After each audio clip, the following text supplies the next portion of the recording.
Stand by to launch FanStream Sports. 3, 2, 1.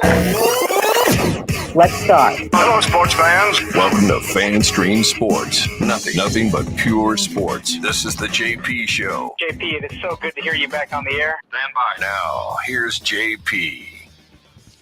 All right, a happy Monday morning to everyone out there as we are coming to you live from the beautiful Avila Golf Club in northern Tampa here for the 4th annual LJ Piniella Memorial Golf Tournament to benefit Gigi's Playhouse for Down syndrome kids and adults. We're going to have a wonderful time out here today, and I got to be honest with you, the guest list could be extensive and amazing depending on when everybody shows up because it's a 1 o'clock shotgun. We're done at 12. But we'll see who gets here and when. Lou Piniella is here, obviously. Sweet Lou joins us each and every year.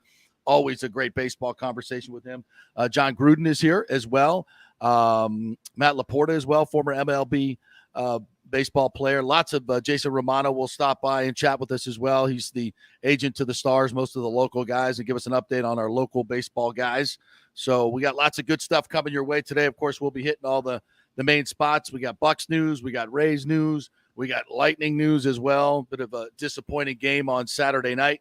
So lots to get to. Nick Geddes is back at our Tampa studios there and has a weekend full of WrestleMania to report on. I can't wait to hear it all. What's up, Nick? Oh, there's so much great to come. So much great to come. I didn't go to bed till about 4 o'clock on Saturday after having to watch a rerun of WrestleMania. Sacrifices that I make. The sacrifices I make for love, you know. But you could. Well, Casey wanted to watch it? Huh? Casey is a big Duke fan, okay? I don't think I've reviewed that. But a lot of family have gone to Duke. They're big Duke fans. I was not rooting for Duke, so I was in the doghouse this weekend with her mom, who was very upset with me. Very upset with me. Ooh. So we went out to American Social to watch the game with some friends, had a great time, saw the game, and I made sacrifices. So I watched my WrestleMania after, which means that I was not done until 3:30 watching WrestleMania that night. And what were the highlights? I think I saw Stone Cold Steve Austin on a motorcycle or something. On an ATV. Stone Cold Steve Austin, first match in 19 years. You had Pat McAfee, stole the show last night and took a stunner from Stone Cold and lost in a match to Vince McMahon, who's like 80 million years old. Via punt of a football, by the way. What Johnny Knoxville and the Jackass crew. I'm not sure if you're a Jackass fan or not, but not a fan, but I know of them. We had Wee Man gave somebody a suplex a la Hulk Hogan, Andre the Giant, WrestleMania 3. We had so many big things going on. I always love it when they give the nod to nostalgia. That's my favorite part. Nostalgia sells. So much Stone Cold. Just me, and a couple of my friends were watching UNC Duke. Holy hell, what a game. That was phenomenal. I don't think I remember a Final Four game like that, like ever. Just up and down the floor. A little tight early, but the second half, up and down the floor. Guys making amazing shots, incredible effort, great defense, and the legacy of Coach K all in tow there. It was tremendous to watch. It was great theater. And I gotta be like, I used to be a huge Duke fan growing up. I actually was accepted to go to school there, almost went there, bailed out at the last second to go to FSU with my friends. Best decision I ever made. But I was a huge Duke fan. But when I got into broadcasting and started broadcasting some of the games, following the Duke program, maybe a little bit less, so to speak. And Coach K could be a little prickly to deal with. I think he's very much a national media darling, but when it comes to local media, I worked for a couple of years in Greensboro, North Carolina, so covered a lot of Duke games in person.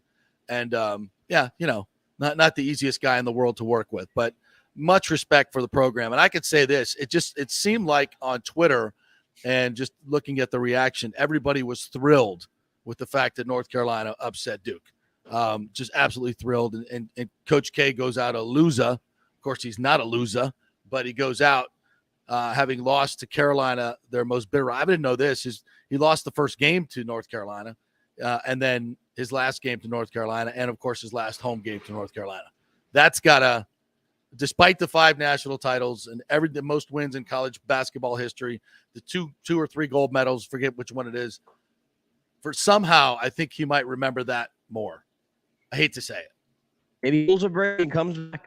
Maybe he pulls a Brady. Because, I mean, how would you want to go out like that using your last game at Cameron Indoor Stadium to North Carolina, and then the first tournament matchup with them in the Final Four, you lose like that? I don't think Coach K, that's not going to sit well with him. No way. No bueno. That's just, I mean, come on, seriously? That's got to, I mean, yeah, Brady's was a tough loss, but it wasn't to a lifelong rival like that. That's got to sting. And, you know, the way they lost it, a couple of missed free throws. But I thought, you know, really you got to give a lot of credit to Love, Davis, the bearded wonder, what's his name from Oklahoma? Brady Manic. Yeah. Who told him that beard was a good idea? I mean, really? It's a great idea. It's a great idea. It's awful. It's awful. It's great. It's great. It's awful. Trim that thing. Do something with that thing. He had that awful. thing. He had got Cheetos in that thing. He had it trimmed when he was in Oklahoma, but he grew that beard out, and now he's, you know, one of the best players in the ACC in the country. That's what because of the beard. It's because of the beard. That's like some Samson thing with his beard gives him strength. It's a playoff beard. It's a playoff beard. It's no different than a playoff beard. It's bad. It's really bad. They do something with that. Anyway, hey, he made some big shots, and that kid is unafraid. But I thought it would be interesting to talk a little bit about the legacy of Duke and the legacy of Coach K. And yeah, maybe he's not retired after that, because he certainly has the energy to keep coaching. I mean, he was coaching his ass off, at least cheerleading anyway, if nothing else. But that was a game where the players just took over. The players, your boy Paulo Banchero, I thought he wanted to take over the game, but they played some really good defense on him. I'm not sure what he finished with, but his field goal percentage could not have been great. I thought he took a lot of bad shots, made some big plays, no doubt about it, but maybe forced it a little bit. And the Carolina guys, that when Love took that 3-pointer, when he was about to take it, I said, "Oh my God!" And I can't believe I didn't get an onions from Raftery. Onions, huge onions to take that shot and then hit it. That was a shot of the game. Yeah, they were trading threes back and forth there in like the final 3 minutes. I'm like, who's gonna miss it? At Duke, they just could not. You mentioned it. They played really good on Banchero. He did finish with 20, 8 of 17 from the field, which is probably an average night. It's not bad for him, honestly. He's going to be the number one pick probably and be fine. Felt more like 8 of 21, but okay. Yeah, but they played really good defense on him. Hubert Davis, I think he gets lost in all of this. Yeah. I mean, he had to step in and fill the shoes of Roy Williams. People forget to fill the shoes, and North Carolina wasn't exactly trending in the right direction in the last few years. They come in as an 8 seed, and here you are in a national title game against Kansas, 2 blue bloods. Kansas hasn't won the championship in a long time. North Carolina's going for like what number? I mean, how many do they have? Like 10 almost? Yeah. I mean, they got to be damn near approaching there. So Hubert, he's going to get lost in the shuffle, but I don't think he should, because the coaching job he did was spectacular too. And I know he's got talent. He's got tremendous talent, but still, he would be the first coach to win a national championship in his first season. And I just, phenomenal. I really, I covered Hubert Davis when he was at Carolina, and I've always loved him and respected him. Had a decent NBA career as well. He seems like has a great temperament for being a great college basketball coach. I think he's going to have a very, very long run and a great run at North Carolina. I think he's very relatable to the younger kids, even though he is older, played in the NBA, et cetera, et cetera, et cetera. I think he's going to be a great coach. And it was interesting. I put this out on Twitter. After the game, he was asked about his faith. And if we have that audio, it's on my Twitter. If you can bring it up, let me know. And he's talked extensively about his faith. And I found it interesting because you'll never hear that on ESPN and the major networks. They'll never play that audio. And the only time you hear players talk about their faith is when they're doing live interviews, because 99.9% of the time they will edit that out. They will not use that as a soundbite because they seem it frivolous. And even though if you ask Hubert Davis and some athletes about their success, what's the key to their success, many of them will say their faith. And they owe everything to Jesus Christ, and that's their reality. and members of the media will just dismiss it out of hand. Oh, that's just stupid. We're not going to play that audio. It means nothing. When actually it's the most important thing to that particular person. And it certainly is for Hubert Davis, you could tell. And, and that's important. It helps. Honestly, you saw it with Bobby Bowden. You saw it with Dabo Sweeney. There is a connection, and it helps the success of a program. There's no doubt about it. And I'm not saying, it's ginned up or it's fake faith in any way. These are men that are very committed to it. And I think it's part of a successful program. You see it in a lot of ways. Nobody ever talks about it, but you see it in a lot of ways. And I think it's going to help him. It works. And, a man that's guided by that kind of faith and conviction goes through a lot of trials and tribulations. And that team did this year. I mean, that team was not good. North Carolina was not good for a long time, but they stuck with the program, and you could just see these kids are coming into their own there. And Kansas looked great too. That's complete. The other side is completely forgotten. They get off to a huge lead and just really never look back. The Villanova challenged a couple times, but Kansas just bullied them inside. It was interesting to watch. Yeah, and Hubert Davis, I do have the audio here, so we'll listen to it. All right, let's check it out. From what he said after the game. Coach, you haven't been shy about sharing your faith. I was just wondering how your faith informs your coaching and how special and blessed you feel to be here. Well, I mean, the foundation of who I am is my relationship with Jesus. And so whether it's coaching, whether it's my marriage, whether it's my 3 kids, decision-making, everything is filtered through my faith. And yeah, that's pretty strong stuff. And it clearly it's the number one thing in his life. And at least we could see it on Twitter sometimes. You won't see it in a national interview. It'll get edited out, but unless it's live, but it's good to hear from him. Now, so tonight we got Kansas and North Carolina. I think Kansas is favored by 3.5, I think. Yes. I'm not mistaken. I don't think it's going to be a very pretty game. I think it's going to be very, very defensively, maybe a game in the 70s. What do you think? We got to know the status of Armando Bacot is the best player that UNC has, and he had the ankle injury, I think, if I'm not mistaken, there at the end. He kind of practiced yesterday, kind of didn't, and he kind of said, unless my foot's, like basically falling off, I'm going to be out there. So, but we'll see to what capacity, because Kansas took advantage of Villanova not having one of their best players in that game and just kind of throttled them from the get-go. But North Carolina has that team of destiny feel to it. They really do. Yeah. I thought they were dead in the water after the Baylor game, where they just collapsed after Brady Manick went down with the flagrant 2. And I thought there's no way this team's winning another tournament game if they don't have that guy going. And somehow they turned it up even more. They got contributions from all these other guys. And then Kansas, meanwhile, I watched Kansas's first game of the season in one of those big, what was it, like the ACC Big 10 Challenge or Big 12, whatever, one of those tournaments. And they looked like a really good team from then, kind of went under the radar, but they were a 1 seed. Nobody was really talking about them, and they're here too. So it wouldn't shock me to see them win, but the biggest winner is the fans, right? I mean, this is what we want. This is what we want. And in all respect to St. Peter's, I don't want to see St. Peter's in here. I don't want to see Loyola Chicago's in there. I just don't. I want to see 2 blue bloods in here.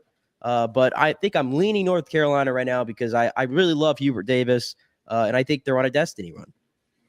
And an 8th seed too. Not that their talent belies the 8th seed. There's no doubt about that. But for an 8th seed to win it, it's going to be one of the higher seeds or lower seeds, I guess you could say, to win a national championship. I'm trying to think. I think there was an 11 that won one year. I'm trying to remember what the highest. I'm trying to. I think remember UConn, Kimball Walker, UConn team maybe with Jolly 2014. I think that UConn team was an 8th seed if I'm not mistaken. Yeah, I think you might be right. All right, so we'll be watching that game tonight. Be very, very interesting. And by the way, congrats to South Carolina, who defeated UConn in the women's national championship game. The Friday games were incredible. The semifinal games, and South Carolina kind of bullied UConn in the championship game. So congrats to Dawn Staley and USC, South Carolina, for winning another national title there. All right, let's get to the Lightning Saturday, Saturday night. they come out and absolutely are dominating Montreal. It kind of looked like almost a little bit of a men against boys as Marty St. Louis brought his team back into the house. They get up 2-0, and I believe it was Stamkos that got the first goal. Nice pass from Kucherov. Stamkos right on the doorstep, knocks it right in the back of the net. Edmund Kucherov in towards the net. Stamkos scores! A tap-in on the doorstep for the captain. Yeah, that was a pretty easy one. Tampa Bay. Well, the magic of 86, boy, I'm really starting to see him go to another level. Last game against Chicago, this line was dynamic early on in the game. But look at this guy. Gets the puck, and he just can throw it right through seams. Steven Stamkos knows what to do. Little push off here. Now, that's a pro. That's a guy who knows how to score goals up against the young guy, Justin Barron, in front of the net, who thinks maybe he's going to get a stick on it. And yeah, he did not. Stammer gets his 32nd goal of the year, I believe, just having a tremendous season. I think it's his 7th season of 30 goals or more. And I don't know if he's going to win comeback player of the year or whatever it is. He should win it. No doubt about it. He's had a phenomenal season this year and just continues. And he needs to stay healthy as we get through the playoffs. And then Kucherov finally gets on well, he's been on the score sheet. He's been assisting at a 3-assist night. The other night just hasn't been able to put it in the back of the net as consistently as he was earlier. But he got this one. Shoots, scores!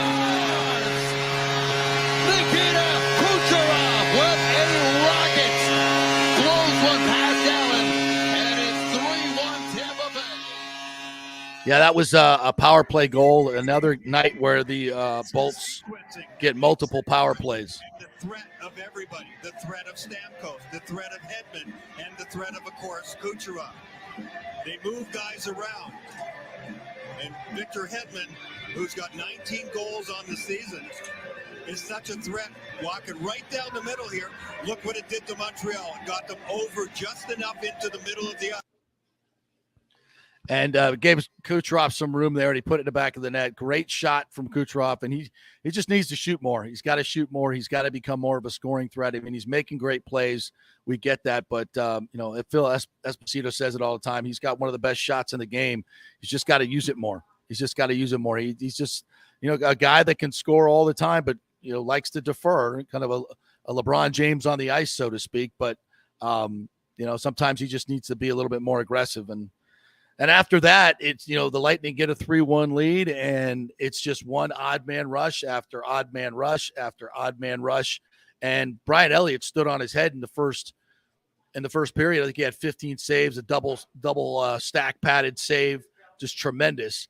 But it was just too much. The onslaught was too much. Maybe it's the lack of Ryan McDonough. They had a lot of turnovers at the blue line that seemed very unfortunate, that led to 2-on-0s and 3-on-1s, whatever it was. The defense coverage was awful, and Elliott kind of got hung out to dry.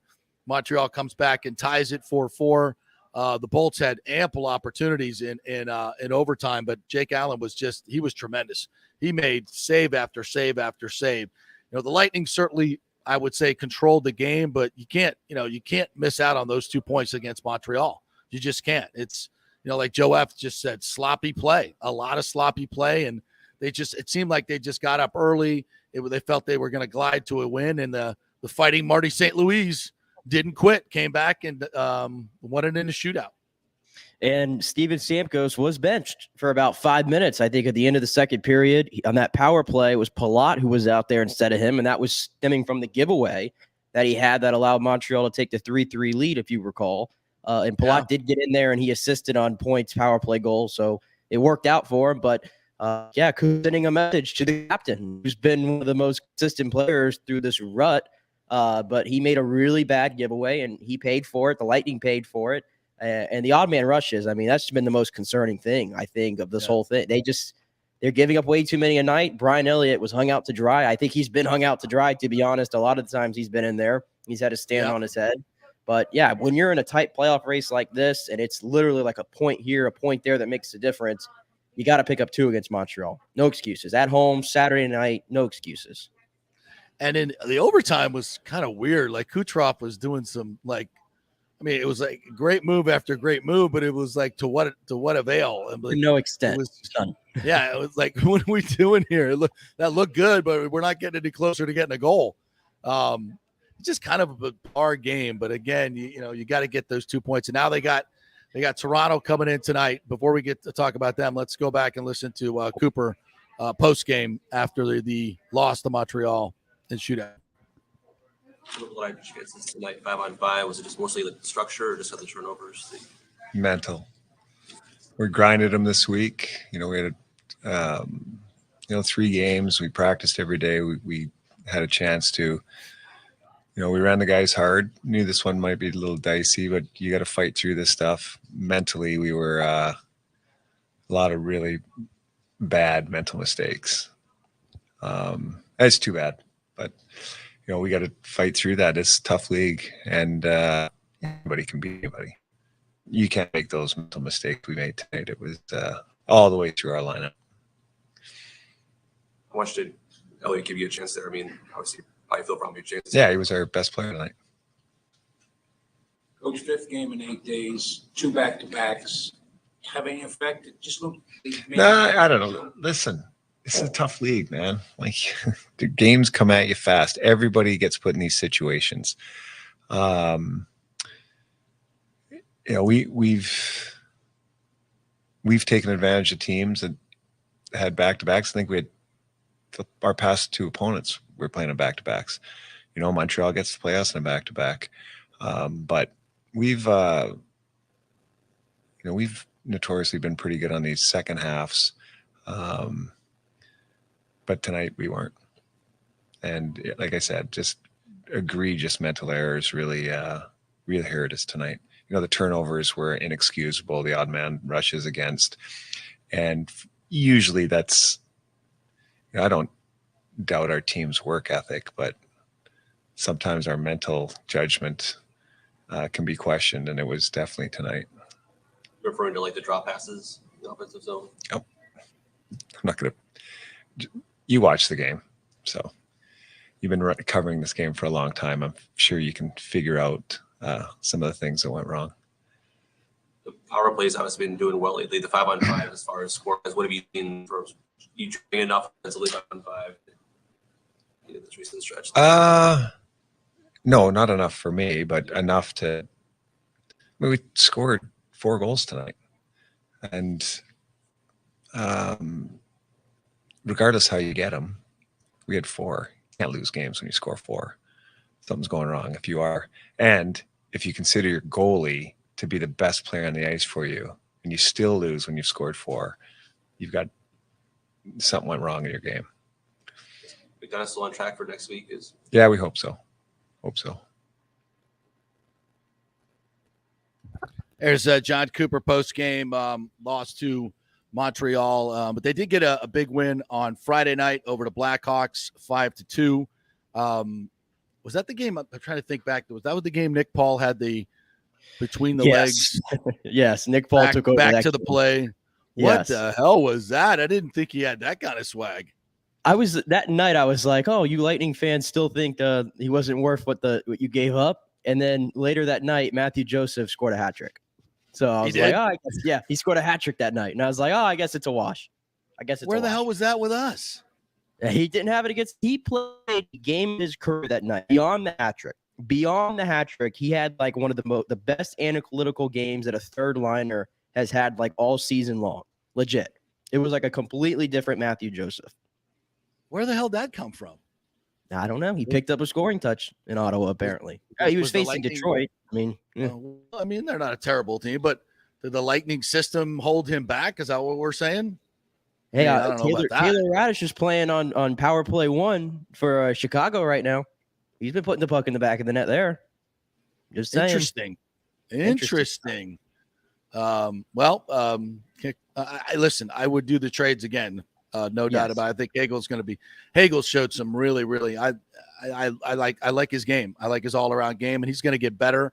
We were talking about this. I think it was with I was talking with Andrew Chuck about this and Paul Kennedy the other night. How when Braden Point got here, he had all the tools, but wasn't an outstanding skater. And then the Lightning skating coach, what's her name? Barb, I forget her name. Anyway, she is tremendous, and she has taken Braden Point and made him an elite skater. And I think they kind of feel they got the same thing in Brandon Hagel. They can do the same. And we've already seen from Nick Paul that he's got way more skill than we thought he did. And he's a big guy too. So I still like both of these moves. And I still think that this Lightning team isn't close to being what they can be at the end of the season. I'm not too worried about this Montreal loss. It's a typical, not mentally focused, drop passes, not, just not meeting the intensity of the other team. Marty had them ready to play, and they didn't give up. They got down 2 and they didn't give up, and the Lightning did. They kind of, took a mental break, and it cost them some really, really bad passes. Well, they better wake up tonight. Team that you're directly going for seeding in the playoffs in Toronto, and Austin Matthews coming in. He's got 51 goals this year. Got 51 goals. He scored 11 in his last 12 games. He scored 11 in 11 of his last 12 games, rather. So he's coming in as good as he's been maybe his entire career. So we talk about all the time when you had McDavid come in, there's a buzz in the building. There's going to be a really good buzz tonight. I'm sure there are going to be a lot of Toronto fans in there as well. Yeah. So it's going to be hostile. It's going to be fun. But that's what you love about hockey in April. That's what you love about it. Yeah, there'll be a lot of Toronto fans there tonight. And, and speaking of this, I was told, I did not know this. I was told that on average, 2,000 season ticket holders don't go to Lightning games. Like their tickets go to waste. Zero. They just don't. Yeah. They go to zero. Just don't go in certain games.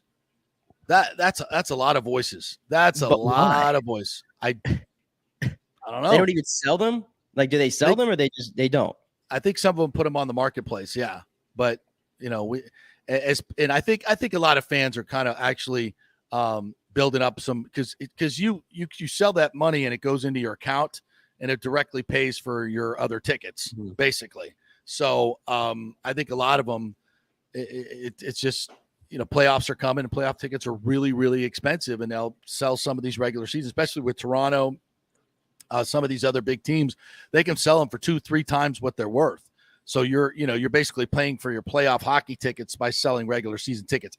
I don't have a huge problem with that because those tickets are expensive. So, and typically the Lightning have played terrifically well at home. So it's not like they don't have a home ice advantage. They do, but come playoff time, I think those fans will certainly be in the building. But I found that as an unusually high number, per game. So that's that. But tonight, I think we will have a lot of Toronto fans in the house, and we'll have a lot of Lightning fans. And that's the thing. You get lazy against Toronto, and they'll beat you 10. They'll put 10 up there. If they play defensively and have that many sloppy passes and turnovers like they did against Montreal, because Elliott played great. They could have been down 4-2 in the first period. They'll get run out the building, and they'll get embarrassed. So I would expect them to be much more focused tonight. I think you'll see a much better effort against Toronto. I don't think there's any question about it, because that's what the Lightning do, right? They flip the switch when it's time, when the lights are bright, and this is one of those games. I think it's a nationally televised game, 7:30 puck drop. So yeah, it's going to be one of those games where you expect to get their best effort. There's a Joe F. that says, do you notice how the Lightning reach out to both sides of the bay? I wish another team would do that. Oh, absolutely. The Lightning are having their Hockey Fest next weekend, April 16th in St. Pete at the Albert Whitted Airport. Like hundreds of roller hockey teams are going to play. So if you don't have your team yet, get in it. They have a big tournament, then a watch party later on to watch the Winnipeg game. So, yeah, they do a lot of events outside of Tampa proper. They go over to St. Pete. They're constantly down in Lakewood Ranch. They really work the Sarasota area hard. I know they also have a great presence in Lakeland as well. They work all 7 to 9 counties, and they go into all the schools. So, yeah, you don't see the Rays doing that. They don't, they don't care if people show up or not. And I don't think they're I haven't seen any real big ticket specials going on with them this year. Have you seen anything, Nick? Promotions, ticket specials, anything from your Rays? No. No $10 tickets for the rest of the series after opening day? No, nothing like that? No, not yet. Not yet. But I will be in attendance on Friday though. I will be in attendance. I did overpay probably to be there, but I'm going to be there.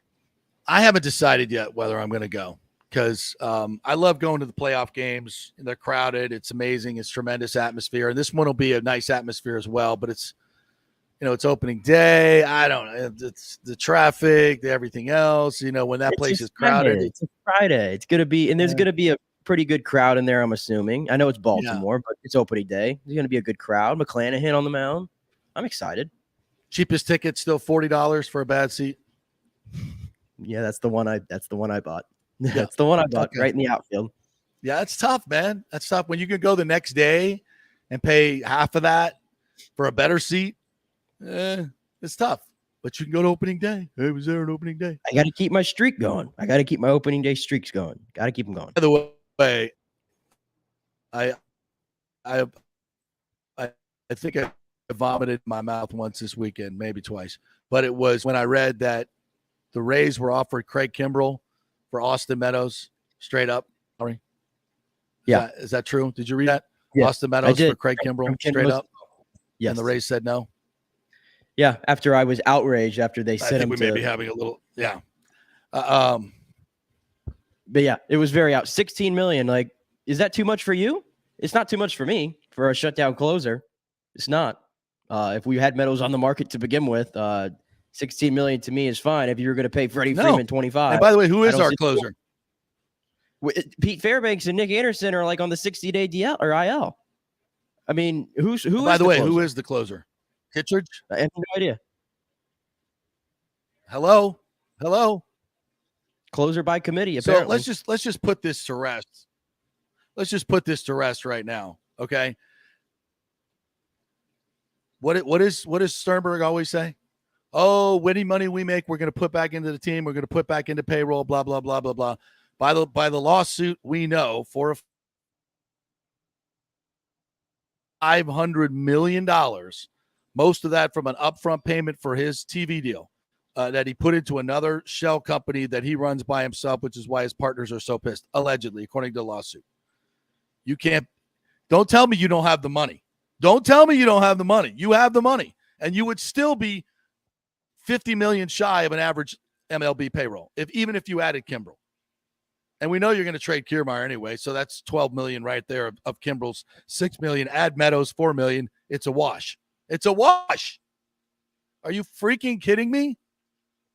So don't tell me. Don't tell me you put the money back into the team. You don't. You need a closer. Yeah, you could get one of the best in the game for $16 million, which honestly ain't that much in Major League Baseball circles. And you said no. And you're going to trade Austin Meadows anyway. But no, you want to trade Austin Meadows for a bunch of good young players so you can keep your payroll low and stuff cash in your pockets. Doesn't help you win a World Series. Everybody else is going out making moves to win World Series, bringing in big dogs. You get an opportunity like that, and you say no. I mean, what more do you need to know? Black and white right there. Am I wrong? No, and we talked about it already. Austin Meadows is a liability when you're half the time through the year. We have a little bit of a connection problem.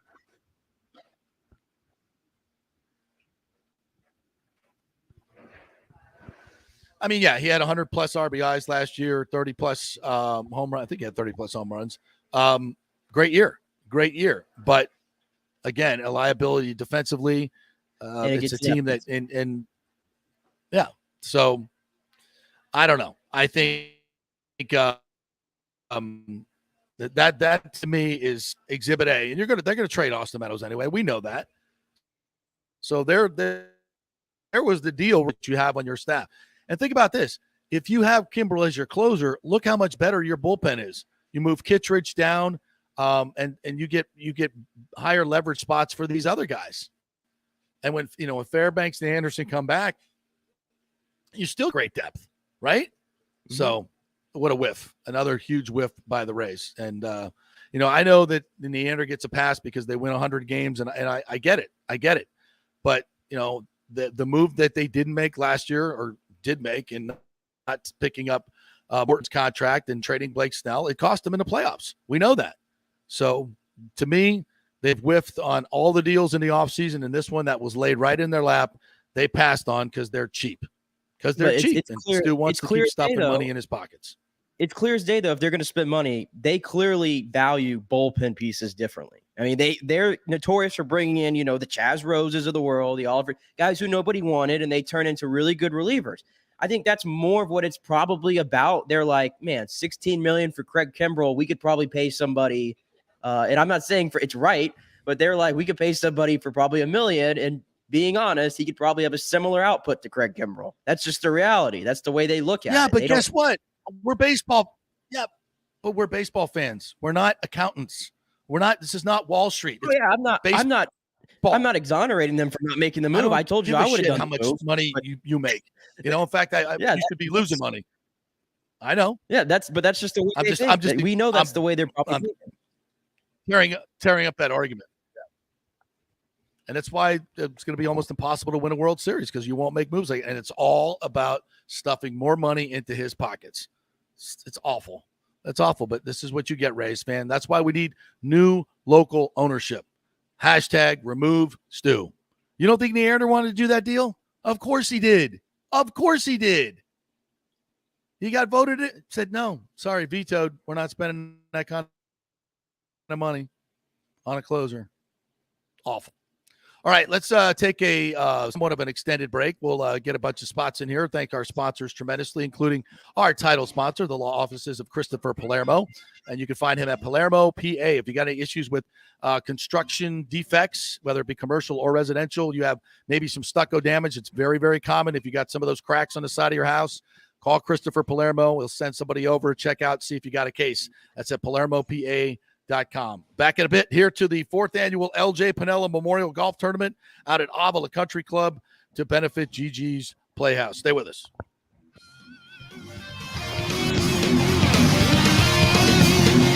The health professionals at Bay Area Modern Medical Center want you to know it's time to commit to a new healthy lifestyle. It's literally a matter of life or death. 42% of Americans are considered obese, and being obese made you 3 times more likely to be hospitalized by COVID. So getting in shape is not just about looking better, it's about living much longer. At Bay Area Modern Medical Center, they take a very different approach to primary care. It's personalized preventative medicine. Christopher Lugo and his experienced staff are proactive in looking at your issues before they become a problem, encouraging a healthy lifestyle with proper diet, supplements, and exercise to optimize your active lifestyle, building up your immune system, not destroying it with poor nutrition and bad habits. So call for an appointment, maybe change your primary care, and get on a journey back to full health and a happy life. Call 844-977-3477 or go to BAMMC.com. Tell them JP sent you for priority scheduling. 844-977-3477 or go to BAMMC.com. March Madness has come to the Gold and Diamond Source. Did you know the Aquamarine is the birthstone of the month, and the Emily collection has some great unique pieces. It's designed to be affordable, unique, stylish gold and diamond jewelry. The Julieb collection is Julie and Steve Weintraub's exclusive, one-of-a-kind, award-winning collection of the world's finest diamonds and rare fine gemstone jewelry. Don't forget, they have 0% financing and the Diamond Savings Account, where your diamond never loses its value. You can upgrade at any time and get 100% of its value towards a new purchase. Do you have any old jewelry, broken jewelry, just lying around? Well, bring it in and get top dollar and get even more value if you use that money to buy something new or just take the cash. Shop local with the folks who support our community in so many charitable endeavors. It's the Golden Diamond Source, just a short 15-minute ride from Tampa, just over the bridge on Ulmerton Road. Always online at thegoldendiamondsource.com. Have you purchased a home in the last 10 years and the stucco is starting to come loose from the upstairs portion? Well, that can cause some serious damage that you can't see until it's too late. Is it becoming an eyesore? Have you contacted the builder and just can't get any relief?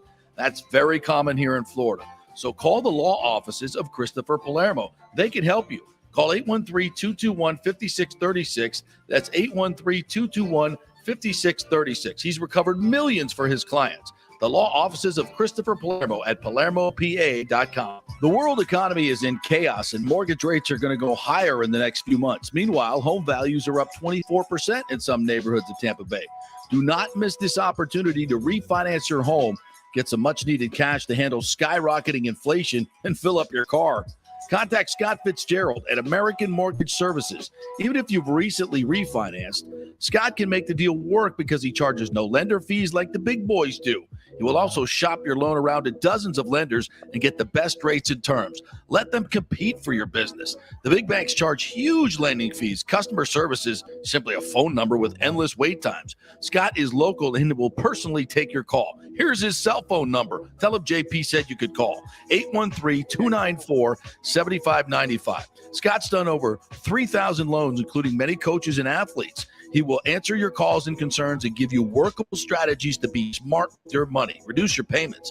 It's not just what you make, it's what you keep. 813-294-7595 or email him at scott@amstampa.com. Italiano Insurance has been serving and working in our community for over 60 years, and it's not just about insuring all the pieces of your life. Italiano is as much a part of Tampa Bay as the Cuban sandwich, Gasparilla, and our Bucks, Lightning, and Rays. We're also active supporters of great charities like the Humane Society, Metropolitan Ministries, and local pediatric cancer centers. Hey, we all need insurance, so do business with a local company with a commitment to our community. Don't call some 1-800 number. Call Italiano and be greeted by one of your neighbors. That's 813-877-7799 or ItalianoInsurance.com. Named the Small Business of the Year by the Tampa Chamber. 813-877-7799. Coming back at you. Now, more with JP on FanStream Sports. It's only just begun.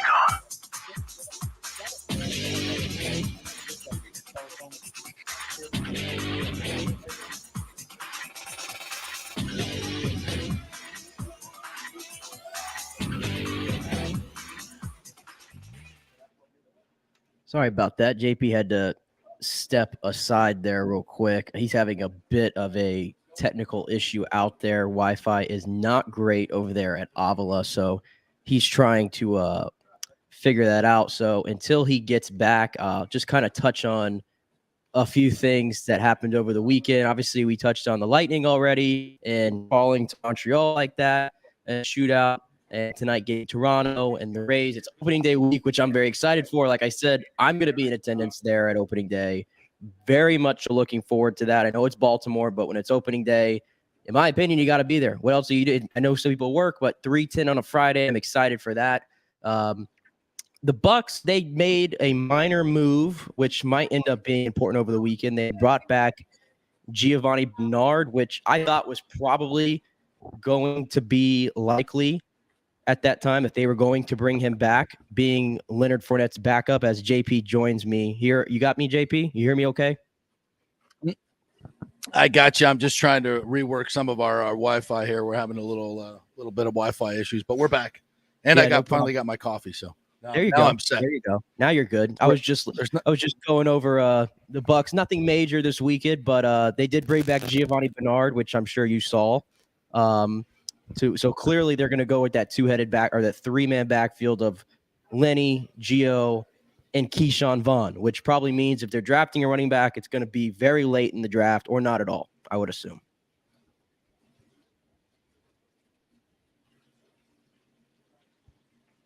Yeah, I can definitely see them drafting a running back, but probably 4th, 5th, 6th round, and they get a good one. Good speed back. There's some really good ones in this draft, so I would expect them to definitely draft one. But I like where they're at with the running back situation. Gio, I thought he just got nicked up last year, got beat up, and when he played, he showed a little bit of a burst. When I saw him in training camp, I was very high on him. He looked really, really good when he was healthy. So if he can stay healthy, I think he can help them. And I think Sneak Vaughn's going to have a little bit of a coming out party this year. I think he's matured. This is his 3rd year now. We've seen flashes of brilliance, too much inexperience, missing blocks, putting the ball on the ground. If he can mature out of that, I think the kids, I know you don't believe it, Nick Geddes, I know you don't, but I think this kid can give us something. Well, clearly they had to bring back Gio Bernard because they don't believe in him being the 3rd down back. So how much do they really believe in him? He'll be on the roster. He'll be a special teamer, yeah. I'm sure he'll get so. He's a depth back. I think that's all he really is. It's not trying to be disrespectful to Keyshawn Vaughn. I'm just saying what I've seen so far for 2 years is not much. But Gio Bernard, relating to him, I think there's a lot of untapped potential to use him in this offense. And maybe it's because Leonard Fournette decided he wanted to be a full 3-down back last year, could catch the ball, so where they didn't really need Gio Bernard as much. But I still think there's a lot you could do with him in the passing game that really was not explored last year, which was a little bit surprising to me. I don't know if the chemistry was there with Brady from the get-go or what, but I'm glad to see him back, and I think it's a tandem I think it's what they're going to roll with for week 1. I don't think there's going to be another addition into that room, really.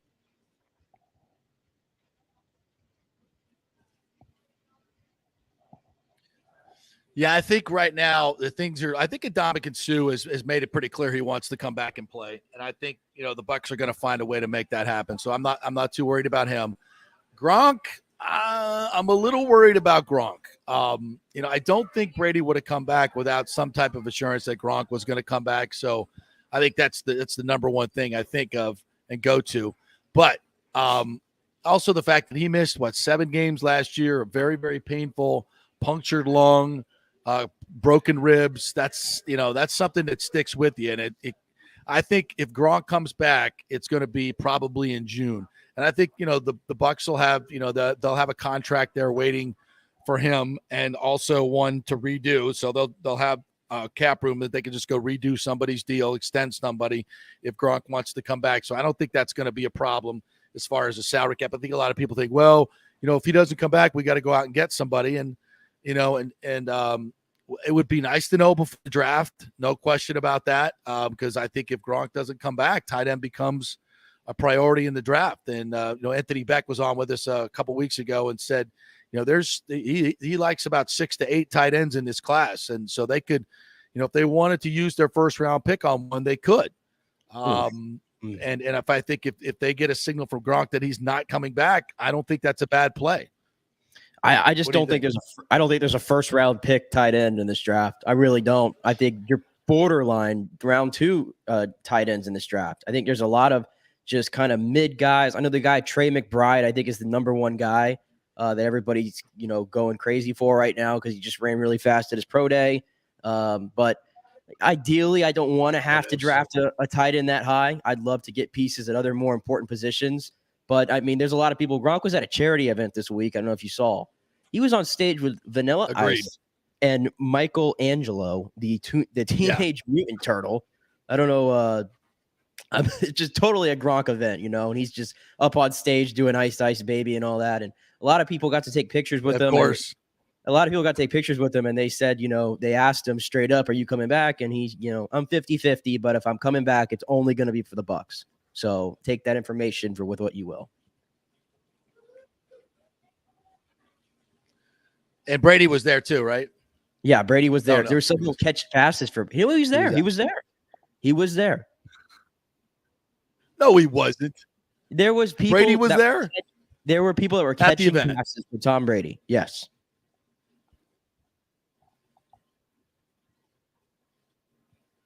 What event was this?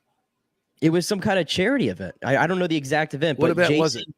JC Cornell, the founder of the Draft Network, was there, and he was catching passes from Tom Brady and videotaping Gronk up on stage with Vanilla Ice.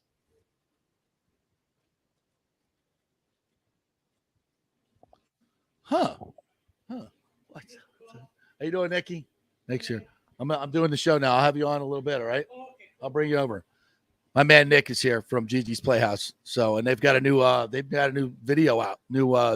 There he is. What's up, dude? There's my man Nick.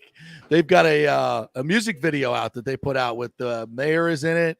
Michael Clayton is in it. It's a Tampa Bay music video celebrating all the trophies and what have you. So we'll chat with Nick about that as well. One of the many things we're doing to raise money for Gigi's Playhouse. Let's take another break. When we come back, I want to talk some golf. The Masters is coming up. Tiger Woods, will he play or will he not play? That is the question. Of course, we got some insight last week from Gary Koch. We'll share that with you and what we've learned so far and who to watch at the Masters. It's not just Tiger. There'll be other people playing. Stay with us.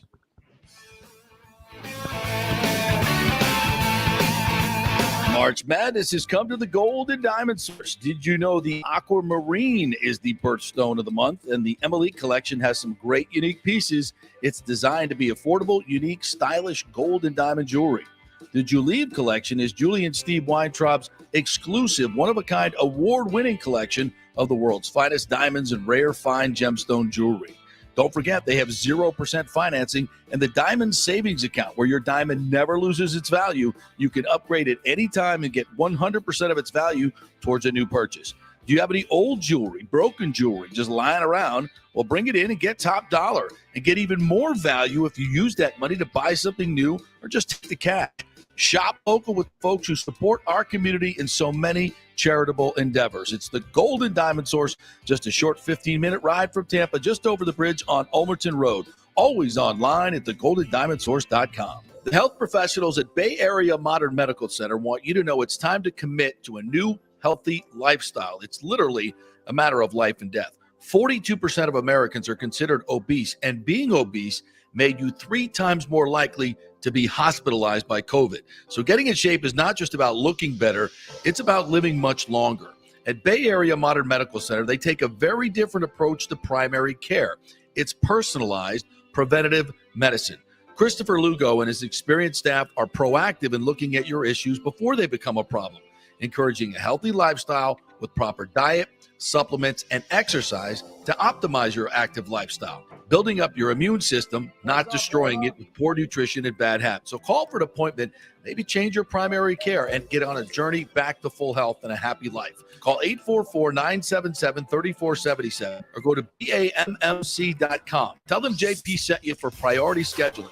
844-977-3477 or go to BAMMC.com. The world economy is in chaos and mortgage rates are going to go higher in the next few months. Meanwhile, home values are up 24% in some neighborhoods of Tampa Bay. Do not miss this opportunity to refinance your home, get some much needed cash to handle skyrocketing inflation, and fill up your car. Contact Scott Fitzgerald at American Mortgage Services. Even if you've recently refinanced, Scott can make the deal work because he charges no lender fees like the big boys do.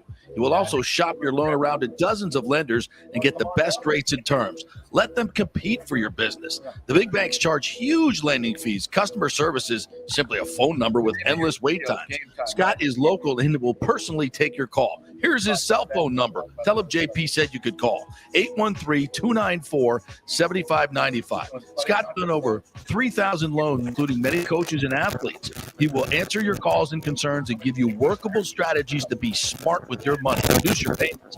It's not just what you make, it's what you keep. 813-294-7595 or email him at scott@amstampa.com. Have you purchased a home in the last 10 years and the stucco is starting to come loose from the upstairs portion? Well, that can cause some serious damage that you can't see until it's too late. Is it becoming an eyesore? Have you contacted the builder and just can't get any relief? That's very common here in Florida. So call the law offices of Christopher Palermo. They can help you. Call 813-221-5636. That's 813-221-5636. He's recovered millions for his clients. The law offices of Christopher Palermo at PalermoPA.com. Ladies and gentlemen, Let's rock. This is FanStream Sports with JP. All right, welcome back to the 4th annual LJ Piniella Memorial Golf Tournament out here at Avila Country Club. Beautiful Avila Country Club on a spectacular weather day. We're benefiting Gigi's Playhouse. My good buddy, you've heard him many times on our show, Nick Altieri here, who hangs out at Gigi's all the time, and it's a wonderful place. So tell us a little about what we're raising money for here and what Gigi's does for you. We're practically raising money to be more successful at Gigi's and for just to have a good time here at Avila for the golf tournament and let the golfers be ready because I got my crew here. We're doing the putting challenge. Are they going to be putting against you? Against me and my 2 best friends and whoever is in my crew. I've done this before. You guys are pretty good putters, so you're tough to beat. Oh yeah, we're tough to beat. We're ready to take on anyone. Hey, so tell me what Gigi's has done for you, like in your life. What do you do when you go over there? How have they helped? It's by gaining experience, by gaining independence, we have a culinary program that is also run by Chef Rob Rawlings, and he's there to help us cook in the kitchen and to be independent in the kitchen. What's your go-to meal? What do you make for Lindsay, your girlfriend? Usually chicken parm. Chicken parm. You got a strong chicken parm? Oh yeah. How do you make it? It's a long process, but long story short, it's awesome. It's awesome. I got to try some of that. There's Lindsay. Lindsay, come here. This is Nick's girlfriend, Lindsay, who also hangs out at Gigi's. Let me get you both in the shot here. He was just bragging about his chicken parm. Is it good? Yes, it's really good. Does he make it for you all the time? Not really. Not enough? Nope. Hey, tell me what Gigi's has done for you, Lindsay. Hanging out there. What have you learned? Well, I've learned about how to be independent, and that's why I got my apartment. Nice. And now I've been working at Chick-fil-A, and my anniversary is coming up anyway. Not with him, but with my job. Yeah. It's on April's I think maybe 5th or something. Which Chick-fil-A do you work at? I'm going to come by. It's on Brisby Downs at I-75. I know that one well. Absolutely. I'm definitely come by. I'm going to ask for you too. Nick, where are you working now? I'm at the Hillsborough County Public Defender's Office in downtown Tampa. And as you can see my logo here, I also work at Clean Juice up in Carrollwood. I also work for Michelle Panella. You got 3 jobs? No, just 2. Okay. All right. And you also work as an ambassador for Gigi's as well, which you guys do great. Hey, tell me about the music video you guys were in. It's called Game Time. Well, it's basically based off of my best friend Sam Piazza and his documentary movie, which is called Because of Sam. And he chose us to be in it because I'm one of his best friends since high school. And my girlfriend Lindsay has also been involved as well because Sam and her are like brother and sister now. And he just wanted us to be involved. And you look like you had a lot of fun making the video. Was it fun, Liz? Really, really fun. That's why I always support Sam, whatever he does, even his girlfriend Valerie, too. So I'm really happy that he did this movie, and I'm glad I'm part of it, and I'm glad I'm around some really great people in my life. I got to say, y'all's dancing in that video was awesome. That made the video. Now, who choreographed that? Or was it just your own freelance moves? It was made by a producer. Yeah. His producer. Her name is Renee Warmack. She did absolutely everything, edited, and just did absolutely went above and beyond. How'd you get the mayor and Michael Clayton to be in the video? That's pretty cool. Well, I think we got them through Renee Warmack because she went above and beyond, got everybody in it to make sure it's really successful. Just because of my best friend Sam and his movie and his backstory and what he stands for. Well, I'm going to tweet it out, tweet out the video so everybody can watch it and they could check it out for themselves. It's really fun, and it celebrates all of our teams here, which brings me to my next point, which I always got to get on. You know, the Rays finished ahead of the Yankees again last year, your team, the Yankees. And you know we're going to do it again. We're going to put a beat down on your Yankees again. You know that, right? Well, I'm not quite sure about that because I know we got made some few moves. Josh Donaldson, Kanye Falefa, we got more defensively, and Gary Sanchez is no longer with the Yankees right now because he's in Minnesota, and we got a whole a couple of crops of prospects, and we're ready to make a run. I don't know. I think the Rays got your number, pal. So now, Lindsay, are you a Rays fan or a Yankees fan like Nick? I'm a Rays fan. I'm not really a big fan of the Yankees. There you go. See a sore spot here. All right, we'll see how the season goes. All right, you guys go enjoy the day. Always thank you for stopping by, Lindsay. Good to see you, Nikki. Good to see you, my man. And go Rays. Big Yankees fan. big Yankees fan, Nick. Yeah, I'll tweet out that video. It's really, really cool. The mayor got involved, and it's great stuff. And, this is one of the reasons we work and help raise awareness for Gigi's Playhouse. I mean, when you meet Lindsay and Nick, how can you not just absolutely adore them and love them? And you see what Gigi's has done for all of these Down syndromes, kids and young adults. It really gives them life skills so they can become independent in their life. You heard Lindsay talking about working at Chick-fil-A and having her own apartment. Nick has been working with the public defender's office, I think, for almost 8-10 years.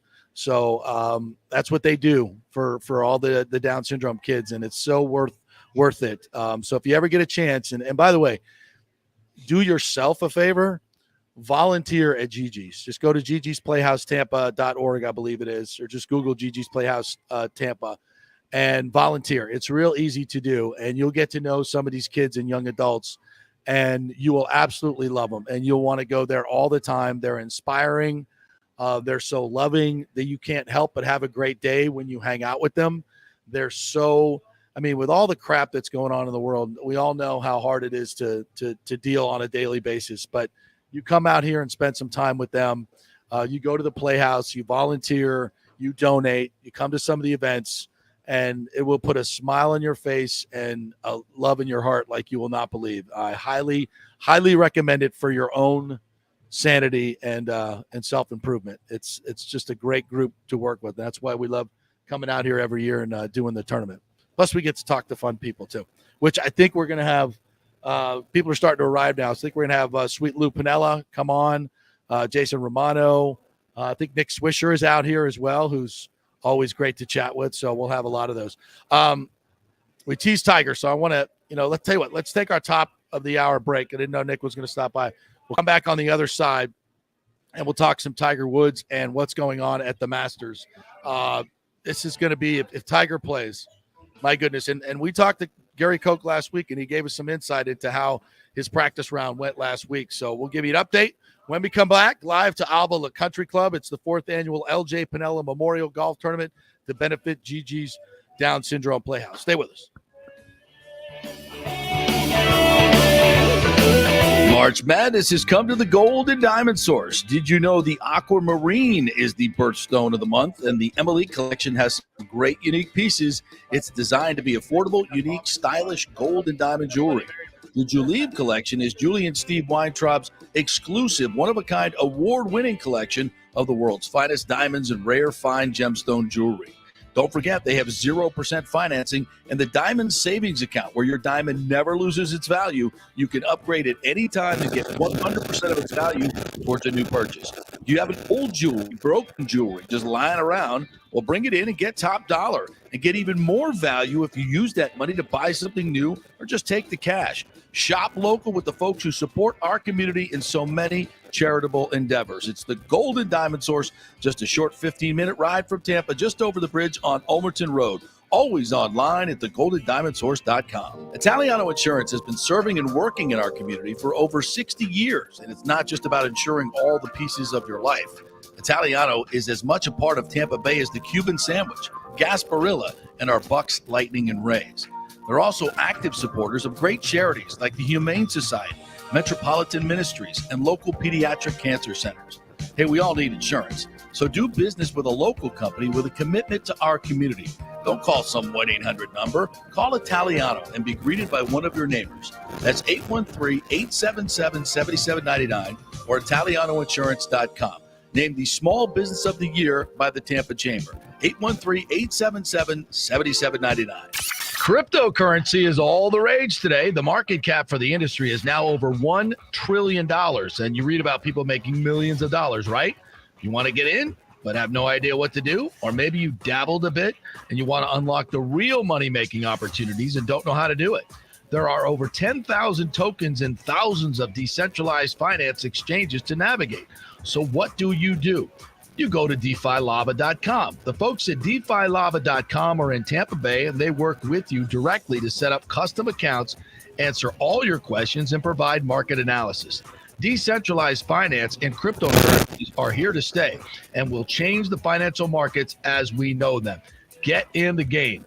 Get with the experts at DeFiLaw.com and tell them JP sent you and get their free 2022 crypto market forecast today at DeFiLava.com. Don't get left behind, folks. Make some money at DeFiLava.com. Pure sports. JP is back on. Welcome back. FanStream Sports.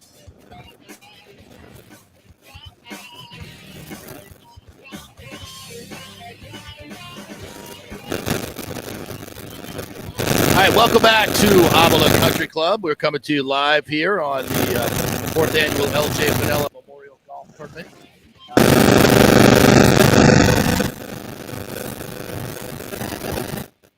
Get a little static there. You got that, Nikki? Are we all right? We all right? Yeah, I potted you down once I started hearing that. You're good.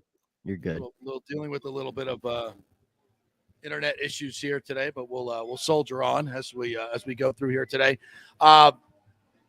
Tiger Woods is going to be a game time decision on Thursday as to whether he's going to play the Masters. Now, we had Gary Koch on last week who texted with Joe or Bones Mackay, who caddied for Justin Thomas when Tiger did his practice round with Justin and his son Charlie.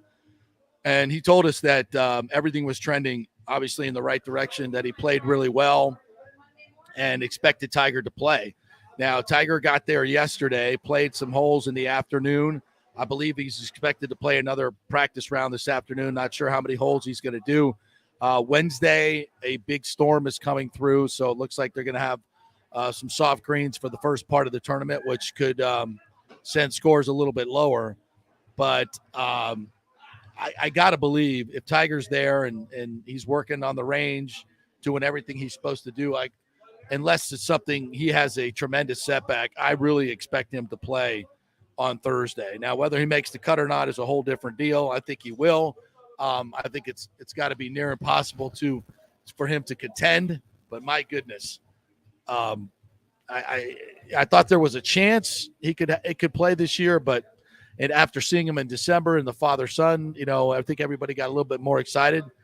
I think this is going to happen, Nick. I really do. I really do. And if he were to contend come Sunday or just get to the weekend, my God, what a story. You want to talk about must-see TV. I will be glued to the television. That would be something to have in back-to-back weeks, the final game of Coach K, UNC Duke, the pageantry that was, and then to have Tiger Woods the next week in a Masters. And MLB opening day, by the way, on the same weekend. I mean, this is shaping up to be an all-timer right here. I think he's going to play. If the Masters account is tweeting out video of Tiger Woods walking at Augusta, practicing at Augusta, he's playing. There's no way he's teasing this. He's going to speak to the media tomorrow at 11 o'clock, I believe. So I'm sure we'll get his final answer maybe there, or we'll have more clarity. But if he's there, he's got to be playing. And I forget who it was, but they said they were watching him. Another fellow golfer was watching his practice round there at Augusta yesterday, said he was hitting his drives about 290, 300. For Tiger Woods to be doing that, more than doable, I'd say. More than doable to be hitting that. I watched him at his irons. He seemed pretty good. I know it's a whole different beast being out there on the course and having to walk, which is clearly the worst part of it is he has to walk. But I think the Masters, I mean, isn't that one of I know Gary Koch said it was one of the harder courses to walk, but I thought it was relatively flat, to be honest. No, but it's not. No. It's in fact, it is the hardest golf course to walk. So it is the hardest one to walk. Okay. It is the hardest one by far. And it's not because, Bethpage Black is not a normal tour event. It's, they played the U.S. Open here. That one might be tougher. But as far as the consistent courses on tour, no, this is by far the toughest. I mean, you go, you start at number one, you walk down a hill and then up a hill to the green tremendously. Number two is, and it's, sometimes people think just uphill is the hardest. Actually, when you have an injury, downhill is the hardest to walk because you're putting so much more pressure to stop yourself from going down the hill. And number two is a long par 5 that goes down the hill to the left. And you're talking about, I think it's about 150 feet of elevation change from the top to the bottom. Coming up, number 8 is a par 5. You got to go up the hill on almost a very similar slope. It's just up and down, especially kind of as you walk in. The back nine, I guess you would call it the east side of the course, is just, number 10 down the hill, tremendously down the hill. Number 11 is kind of around the corner and down the hill. 12, the par 3. Number 13 is kind of down the hill around the corners. 14 15 is up the hill and then a severe downhill you walk. 16, 17, 18 is a severe uphill that you walk. I mean, it's tough. It is very, very hard to come and coming off the tee boxes. The tee boxes are raised up, so you have kind of those are very hard to step down. It's difficult, and he's going to have a really hard time to do it for 4 days. Is going to be really difficult because he hasn't, as much as he has trained, I don't think he's been able to train for playing and walking for 4 straight days. So I think that's still very much an unknown. And of course, the biggest thing here in terms of, and I'm not even thinking of Tiger contending. I just want to see him out there playing, right? Yeah. But to contend, he's got to practice. There's a certain amount of balls you got to hit, certain amount of things you got to do to get ready. And that's where his preparation is no longer. You just can't do it. You can't spend the time on his feet. So you're just not going to get the same amount of consistency as you normally would. And by the way, there's some pretty good golfers in the field. Yes, so, yes, there is. I mean, you look at some of the other favorites, Victor Hovland. His overall game is just so off the charts. Scotty Scheffler is the number 1 player in the world right now. A lot of people feel like his game is really, really suited to Augusta. We shall see. Rory McIlroy has not played well, did not make the cut at Valero, I believe. He's not in good form, but seems to, he loves this golf course and is one of the odds-on favorites, still 18-1. Jordan Spieth, obviously a former champion, also has had so many opportunities to win, and just you can call it choking, you can call it whatever you want, but he's had more opportunities to win than most golfers and has not been able to get it done more than once. So Louis Oosthuizen is listed at 4-1. Sam Burns, who's won back-to-back at Valspar. A lot of people, Gary Koch mentioned his name. Colin Morikawa, number 3 golfer in the world right now. Another guy. And here's my pick, Brooks Koepka. And I'll tell you why. He's been playing really, really well. His game is rounding into form. And I got a chance to talk to him at Valspar, and Bob Herrig and I were chatting with him about the Masters. And there was a look in his eye, Nick, that, I mean, when you mentioned the Masters, he just got this steely-eyed look. He's like, he's been injured for the past couple of years. He said the last time when he played and was in contention a couple of years ago when Tiger won, and he rinsed it on 12. He's like, I was right there. I was going to win that golf tournament. And he loves Augusta. It says it fits his game. He's playing well. That's who I'm betting on. I'm giving you Brooks Koepka. And I think you were cheating off my sheet here, because I was going to say Brooks Koepka too, because I go off of trends and how people have been playing leading up to it. And Brooks Koepka, I think his game is starting to round into form. He had a really good performance at the last few tournaments he's played. And he's a guy, more so than anybody on the tour right now, he gets up for these majors more than anybody. He's a major player, rather, I'd say. Exactly. That's been the knock on him, right? Is he's never been able to win like a lot of these tournaments outside of the majors, perform well in them. But when the majors comes, he's in contention every single time, it seems like. The Masters is the one that's eluded him so far. He hasn't won, and he's only won once, I think, in the last 2 or 3 years on the tour. So he's going to be dying. So he's my favorite. And even Justin Thomas, who I think has been playing really well too, has yet to get a win this calendar year. Yes. But I think he's definitely going to be in the mix there. But there's going to be a lot of guys in there. But obviously, the draw is Tiger Woods. We know that's true. We just want to see him out there. Yep. I believe let me check his odds real quick. Did I see that he's Tiger's 20-1? 20-1. Ooh, I don't like those odds. No, I'm sorry, 50-1. Okay. He's 50-1. Hovland is 20-1. Scheffler's 16-1. Spieth 20-1. Oosthuizen 40-1. Burns 40-1. Morikawa 20-1, Koepka 20-1. So there you go. This is going to be a fun one to watch. I think you're going to have to go low on Thursday and Friday if those greens are wet and still a little moist. I think you're going to have to go low on Thursday and Friday, get off to a good start, because that's where the tournament could be won. Somebody could throw a 64, 63 up there, and of course it'll get tough during the weekend. So make your birdies early on, and see where it takes you. And if Tiger gets in contention, wow, it's going to be one hell of a weekend. Watch out. And watch out. Wow. I mean, you mentioned you got baseball starting this weekend, and we got the final game tonight in college basketball, and we got a hell of a hockey game tonight too with Toronto in town. So unfortunately the Lightning game starts at 7:30, so it's going to bleed into the national championship game. So I'll have to keep an eye on both in the Chase Club tonight.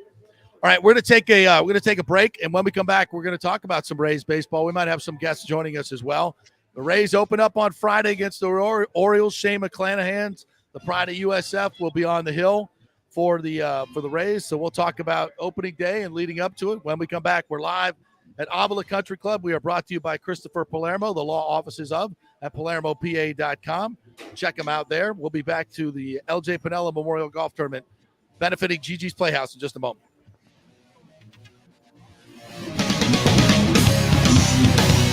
The world economy is in chaos, and mortgage rates are going to go higher in the next few months. Meanwhile, home values are up 24% in some neighborhoods of Tampa Bay. Do not miss this opportunity to refinance your home, get some much-needed cash to handle skyrocketing inflation, and fill up your car.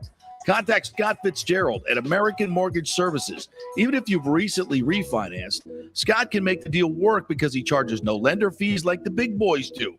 He will also shop your loan around to dozens of lenders and get the best rates and terms. Let them compete for your business. The big banks charge huge lending fees. Customer service is simply a phone number with endless wait times. Scott is local and will personally take your call. Here's his cell phone number. Tell him JP said you could call. 813-294-7595. Scott's done over 3,000 loans, including many coaches and athletes. He will answer your calls and concerns and give you workable strategy to be smart with your money. Reduce your payments.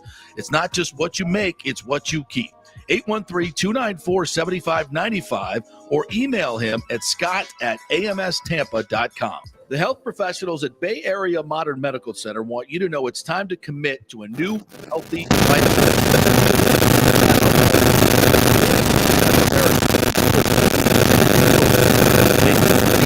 more likely to be hospitalized by COVID. So getting in shape is not just about looking better, it's about living much longer.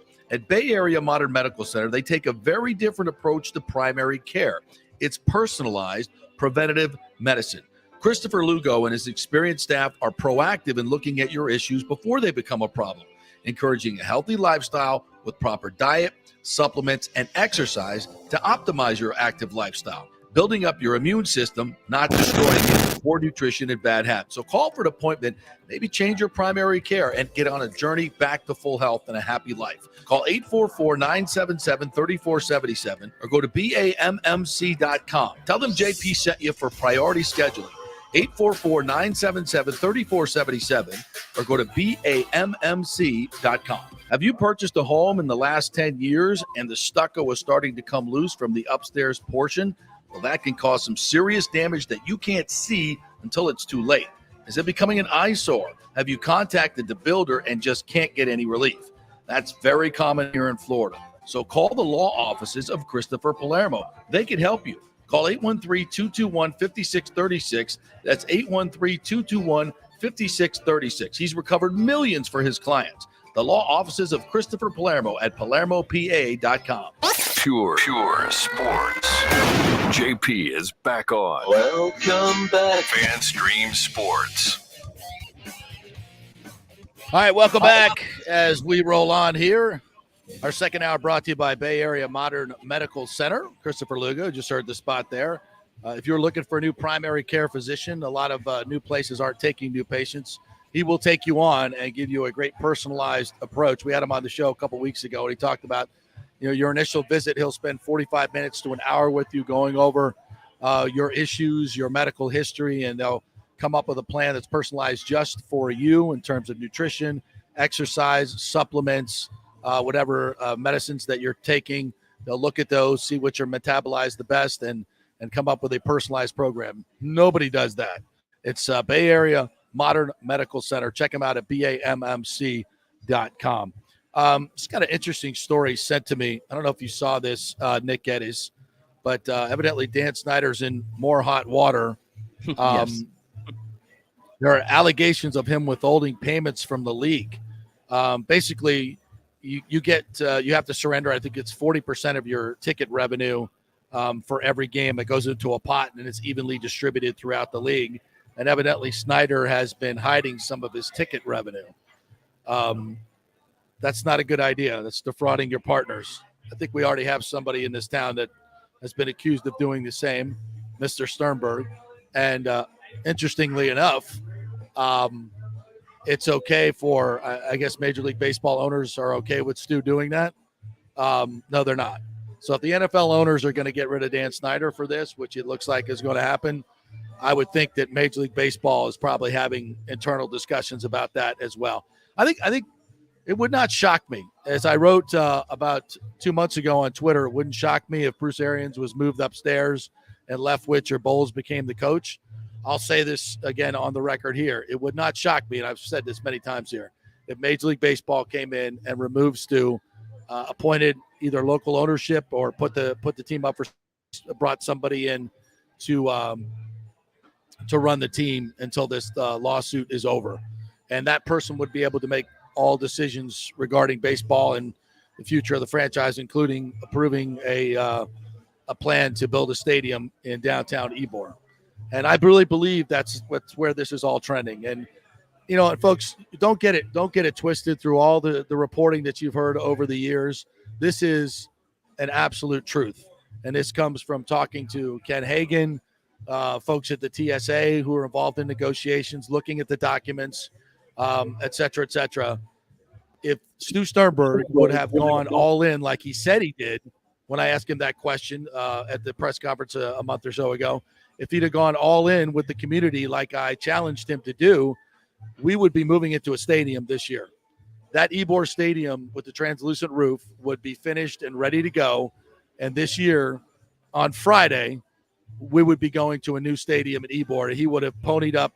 Well, it looks like he has the entire $350 million of what it cost him at that particular time. The deal would be done. What do you think about that, Nick Geddes, as you go to the slop on Friday? Don't care. How about that answer? Don't care. I'm going to watch baseball. It's opening day. I'm putting all that aside. I am putting things aside in my fandom to see the Rays go 1-0, which I think they're going to do on Friday. Go 1-0, and I'm going to have a great time. Like I said, I might have overspended to be in the outfield, not a great seat, but I'm going to be in the building, and that matters. And I think you got to go. You're a great fan. I think you need to go. A Friday at 3:10 after the show's over. Make your way there. You're already halfway there. You have it better than most, by the way. You're not in the suburbs. You're not in the suburbs like some people. You're already the half of the battle's already won for you. You're already right there. So I think you should make your way over there. I think you should.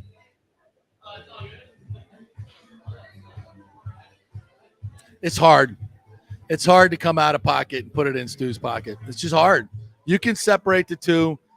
It's really hard for me to do so. I'm like a lot of other fans. It's just really, really difficult for me to separate the owner from the experience. To overpay for an outfield seat, to pay $40, including fees, for a bad outfield seat on opening day when it's going to be crowded, hard to get in, hard to get out, blah, blah, blah. I know I sound like I'm whining, but it's more about putting money in Stu's pocket, to be quite honest. But I get it. It's just some of us can separate these things. It's a little bit more emotional for me. I get it. I'm just saying for other reasons. I mean, you say that it's too much to go to the Rays opening day. Do you mean I looked at tickets the other night from Montreal? Montreal's the worst team in the league, JP. The worst team in the league. The cheapest ticket to get into that building the other night with fees to sit up top, and I mean up top, was about $75 per. $75 per. Add parking on to that. That was a tough ticket. Yeah, add parking onto that. Add having a beer while you're there, some food. I mean, you're dropping close to 100. You're close to $200 if you're just going on a date there, for crying out loud. Okay, I think that. Well, I think if you're going, look to at what that, you're getting. Opening day. Well, first of all, if I could push back on this, look what you're getting. First of all, you're getting a 2-time Cup champion. Now, that's what you're getting, a champion. An organization that actually knows how to win a championship, to spend the extra money to win a championship, not one that continually refuses to get the best closer in the game and Craig Kimbrell, a guy you're going to trade anyway because you don't want to spend the money, okay?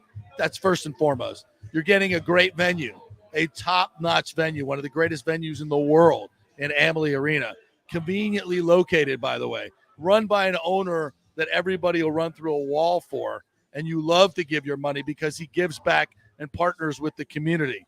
Shall I go on? Are the Rays a fun team to watch? Yes or no? Yes, they are. I love the team. I love Then watching. what the hell are we talking about?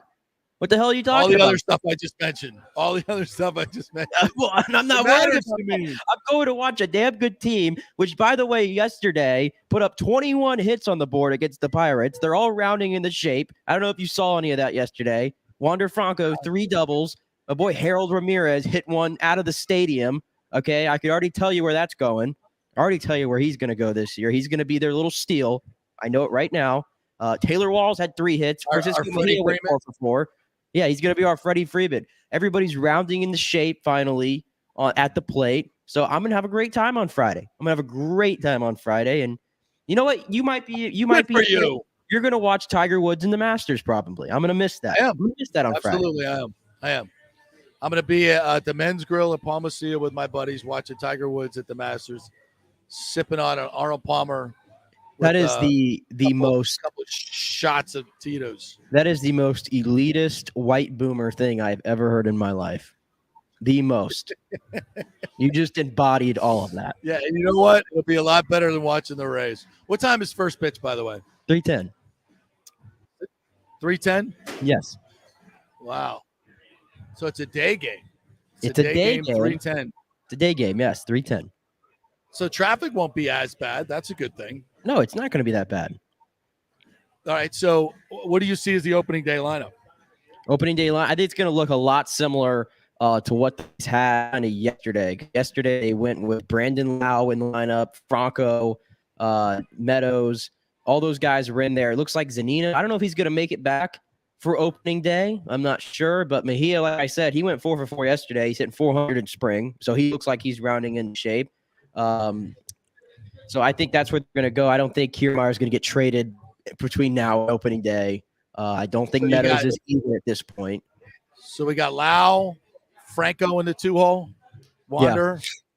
Yeah. Got another kid on the way, got married. What are you thinking, bro? What are you thinking? And then we got, Meadows in the 3-hole? Starting to righty? Does G-Man Choi is hitting the 3-hole a lot. If he's in the lineup there, he might not be only because there's a lefty on the mound. So maybe Yanni will probably be in at first, I'm going to assume. Yep. Yeah. So Meadows, we'll see if Meadows is even in the lineup, actually, because like we said, he hit 100 against lefties last year. He may not even be in the lineup. It might be your boy Harold Ramirez. It wouldn't surprise me if he's in the lineup. He's definitely going to be in the lineup. Maybe he's hitting cleanup. I'm not even kidding about that. He's hit 2 tanks in spring training so far. So he might be in the lineup there. Okay. We got who's going to be starting at third? I think you put Taylor Walls at third. I think you put Taylor Walls at third, or you put Wander at third. I know Wander's gotten more work at third. I think both of them are kind of interchangeable there, but he's hit really well in spring. He's a switch hitter, so he can get the righty-lefty matchups in there. Then you would move Yandy to first. I think that would work probably. I would have him. So you got okay. Well, I like. And who's going to close? Kimbrell? Oh no, he won't be closing. He'll be closing for the Dodgers, right? Commissioner Manfred should have vetoed that trade. By the way, should have vetoed. 100%. No, look, I'm bullish on the Rays. I think they finished second. I got Toronto finishing first. I get the Rays second. I got Boston third, Yankees fourth, top 3 make the playoffs. What do you got? I'm going to say the Rays win the division. I'm going to say that. Really? Toronto Over is the trendy pick. Yeah, But they're until loaded. I know that, but until Toronto proves it, I'm going to keep going with the Rays because they've proven the last 2 years they can win this division. They've proven that already. It's almost identically the same team as last year, which won 100 games. Really good in the regular season. They should be better this year, I think. I would go Toronto 2, Boston 3, New York 4, Baltimore 5. I think you could probably interchange 1 and 2 if you want. I think 3, 4, and 5 are kind of everybody should agree on that, I think.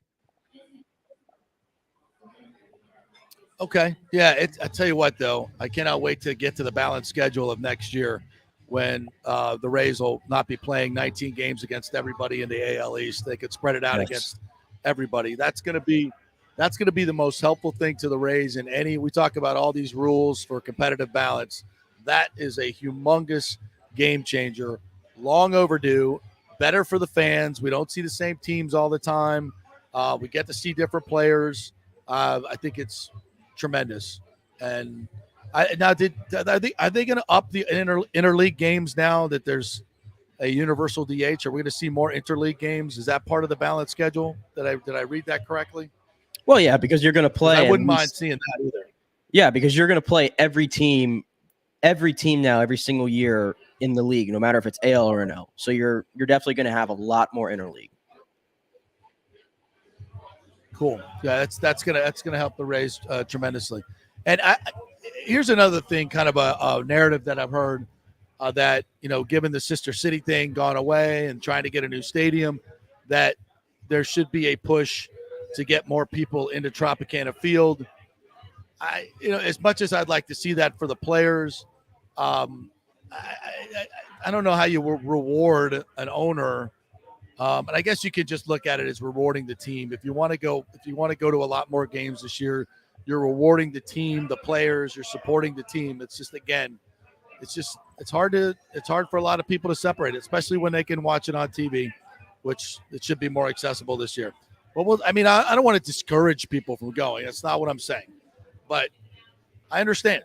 And I don't think it's an indictment because, again, we could be moving into a new stadium this year if we had an owner that gave a rat's ass about the area and his fans.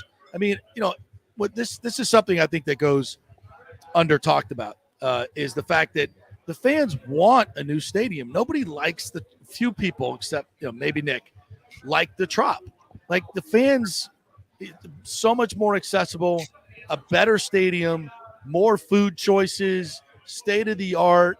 I hear they put in a new sound system. Great. Put more lipstick on that pig. I guess it's better. But, all these modern amenities that every other stadium has, the new one will have. And fans deserve, a nice area around the ballpark to go have different bars, different restaurants, all that new stuff. The fans deserve that stuff. They have it in every other market. Why can't we have it here? And we would be starting to enjoy it right now this year if it wasn't for our dude. So, this fans deserve that. And they've been cheated through this whole process. And you're correct. If you want to show up, go. Yeah, you're correct on that. I am one of the few Not discouraging it. Yeah, I'm one of the few who loves the Trop.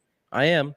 There's no doubt about it. And I tell you all the time, I wish that they could pick the thing up with like a plane or something and just plop it on the Ybor site. And I think it would do just fine for me. But yeah, I want more people to go. I do want more people to go this year. I really do. Have you been to other baseball stadiums? I have only been to Miami's. And not even when it was open. It was closed. I'm going to try to go. I'm still trying to set it up to go to Wrigley Field in a few weeks. The Rays are playing at Wrigley Field. I think it's April 17th, 18th, and 19th, I think it is, to go up there to see my son. You should go. You should go. I should bring you up there. We should do the show from up there. And then you'll say, Trop sucks. This is what real baseball is all about. It's supposed to be played outdoors, on grass. That's baseball. That's what it is. And I don't, and I'm one of the few that doesn't care if it has a roof or not. I'd rather be outside. I'd like it to have some type of covering. That would be nice. But the whole retractable roof thing, I don't think it's completely necessary. So, all right, we'll take another break. We'll come back. I think we'll get more people here, so we might be able to grab a special guest or two in our final segment here, our final half hour. It's the 4th annual LJ Piniella Memorial Golf Tournament coming to you live from Avila, benefiting Gigi's Down Syndrome Playhouse. Stay with us. Be right back.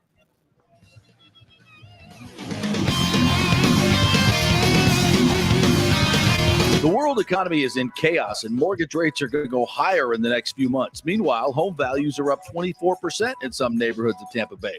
Do not miss this opportunity to refinance your home, get some much-needed cash to handle skyrocketing inflation, and fill up your car. Contact Scott Fitzgerald at American Mortgage Services. Even if you've recently refinanced, Scott can make the deal work because he charges no lender fees like the big boys do. He will also shop your loan around to dozens of lenders and get the best rates and terms. Let them compete for your business. The big banks charge huge lending fees. Customer service is simply a phone number with endless wait times. Scott is local and will personally take your call. Here's his cell phone number. Tell him JP said you could call. 813-294-7595. Scott's done over 3,000 loans, including many coaches and athletes. He will answer your calls and concerns and give you workable strategies to be smart with your money. Reduce your payments. It's not just what you make, it's what you keep. 813-294-7595 or email him at scott@amstampa.com. The health professionals at Bay Area Modern Medical Center want you to know it's time to commit to a new healthy lifestyle. It's literally a matter of life and death. 42% of Americans are considered obese, and being obese made you 3 times more likely to be hospitalized by COVID. So getting in shape is not just about looking better, it's about living much longer. At Bay Area Modern Medical Center, they take a very different approach to primary care. It's personalized preventative medicine. Christopher Lugo and his experienced staff are proactive in looking at your issues before they become a problem, encouraging a healthy lifestyle with proper diet, supplements, and exercise to optimize your active lifestyle. Building up your immune system, not destroying it with poor nutrition and bad habits. So call for an appointment, maybe change your primary care, and get on a journey back to full health and a happy life. Call 844-977-3477 or go to BAMMC.com. Tell them JP sent you for priority scheduling.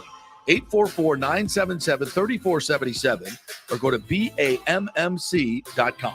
Have you purchased a home in the last 10 years and the stucco is starting to come loose from the upstairs portion? Well, that can cause some serious damage that you can't see until it's too late. Is it becoming an eyesore? Have you contacted the builder and just can't get any relief? That's very common here in Florida.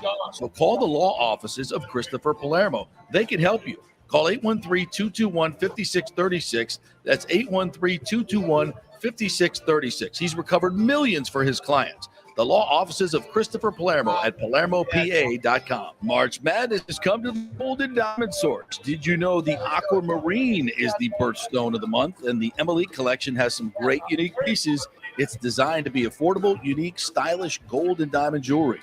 The Julieve collection is Julie and Steve Weintraub's exclusive, one-of-a-kind, award-winning collection of the world's finest diamonds and rare fine gemstone jewelry. Don't forget, they have 0% financing and the Diamond Savings Account, where your diamond never loses its value. You can upgrade it anytime and get 100% of its value towards a new purchase. Do you have any old jewelry, broken jewelry, just lying around? Well, bring it in and get top dollar and get even more value if you use that money to buy something new or just take the cash. Shop local with the folks who support our community in so many charitable endeavors. It's the Golden Diamond Source, just a short 15-minute ride from Tampa, just over the bridge on Ulmerton Road. Always online at thegoldendiamondsource.com. Italiano Insurance has been serving and working in our community for over 60 years, and it's not just about insuring all the pieces of your life. Italiano is as much a part of Tampa Bay as the Cuban sandwich, Gasparilla, and our Bucks, Lightning, and Rays. They're also active supporters of great charities like the Humane Society, Metropolitan Ministries, and local pediatric cancer centers. Hey, we all need insurance, so do business with a local company with a commitment to our community. Don't call some 1-800 number. Call Italiano and be greeted by one of your neighbors. That's 813-877-7799 or ItalianoInsurance.com. Named the Small Business of the Year by the Tampa Chamber. 813-877-7799. Cryptocurrency is all the rage today. The market cap for the industry is now over $1 trillion. And you read about people making millions of dollars, right? You want to get in, but have no idea what to do? Or maybe you dabbled a bit and you want to unlock the real money-making opportunities and don't know how to do it. There are over 10,000 tokens and thousands of decentralized finance exchanges to navigate. So what do? You go to DeFiLava.com. The folks at DeFiLava.com are in Tampa Bay, and they work with you directly to set up custom accounts, answer all your questions, and provide market analysis. Decentralized finance and cryptocurrencies are here to stay and will change the financial markets as we know them. Get in the game. Get with the experts at DeFiLava.com and tell them JP sent you and get their free 2022 crypto market forecast today at DeFiLava.com. Don't get left behind, folks. Make some money at DeFiLava.com. Pure sports. JP is back on. Welcome back. FanStream Sports.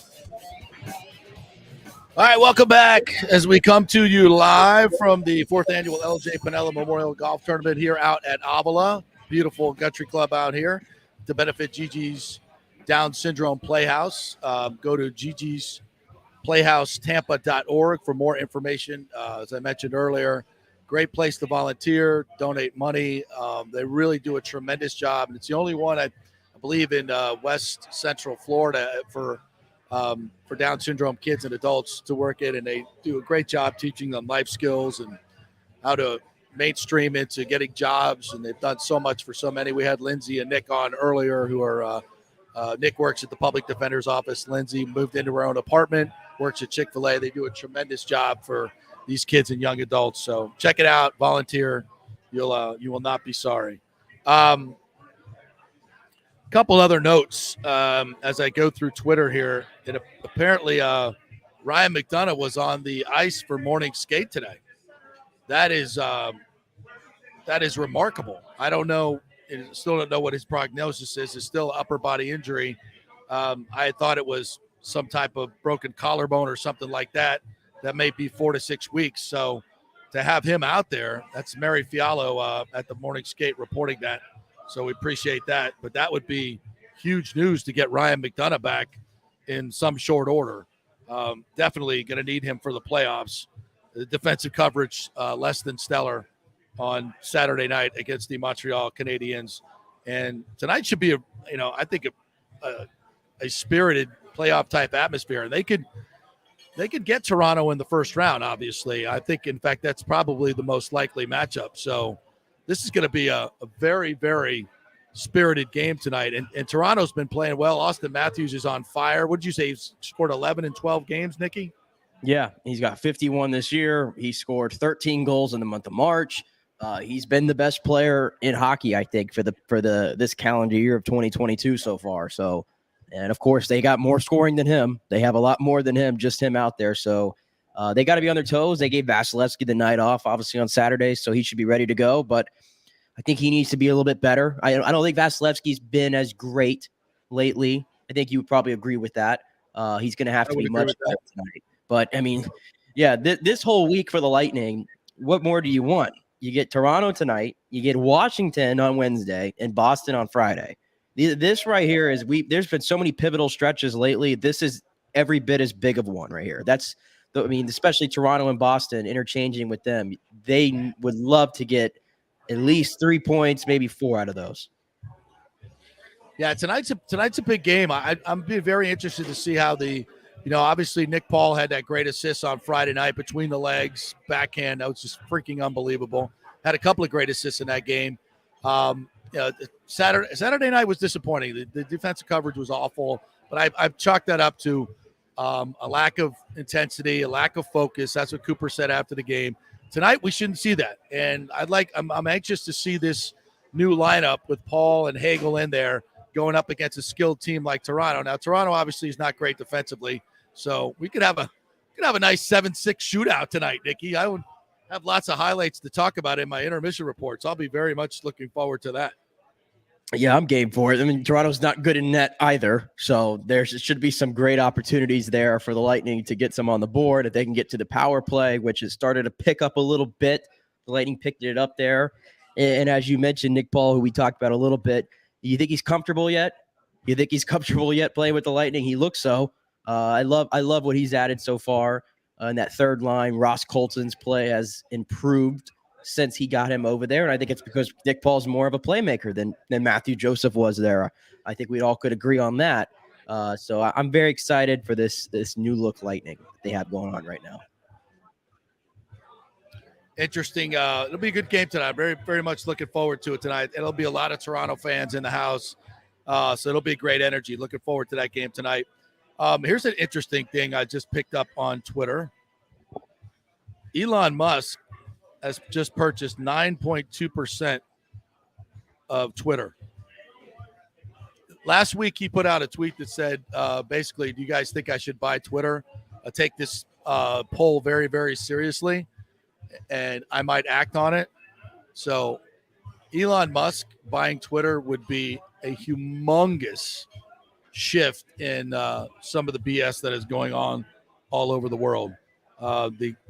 Speaking specifically about censorship that has done so much damage to this country. The other thing I see all over Twitter, if I may, Nick, is all of this talk about WrestleMania. And one of my good friends works at Mike Bell, who we've had on this show. One of my former colleagues does afternoon drive in Atlanta at 92.9 a game. Said, I can't believe anyone over 12 watches this stuff. And that's disrespectful. I got to agree. No, that's disrespectful. Come on. No. Listen. I put up with enough that I watched every second of WrestleMania this weekend with Casey sitting right next to me. So I already heard it from her. Okay. I already heard it from her. Okay. I don't want to come out here and hear it from you. I'm just saying, wrestling is one of those things. It's very black and white. Either you get it or you don't get it. It's that simple. You get it or you don't get it. Not everybody that watches wrestling is in their mom's basement. Okay. They're not 400 pounds. You're not, okay. Not socially awkward. Not everybody that watches wrestling is like that. Okay. Okay. If you say so. It was a great event. 78,000 people both nights at WrestleMania. That's over 150,000 people both nights at WrestleMania at AT&T Stadium.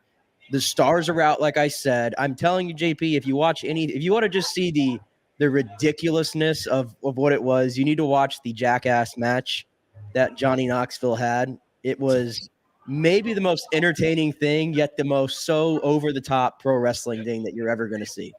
Seriously.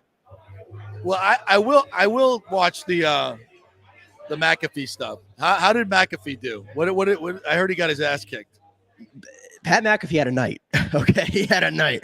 First of all, Pat McAfee is, as they say in wrestling, he's over. He's over to the moon. He got probably the largest reaction of either night next to Stone Cold Steve Austin. He's that over. The guy's not bad at anything. Like, he's good at everything he does. He's an athletic freak. He had one of the matches of the entire event. He beats Austin Theory, was Vince McMahon handpicked guy to have him wrestle.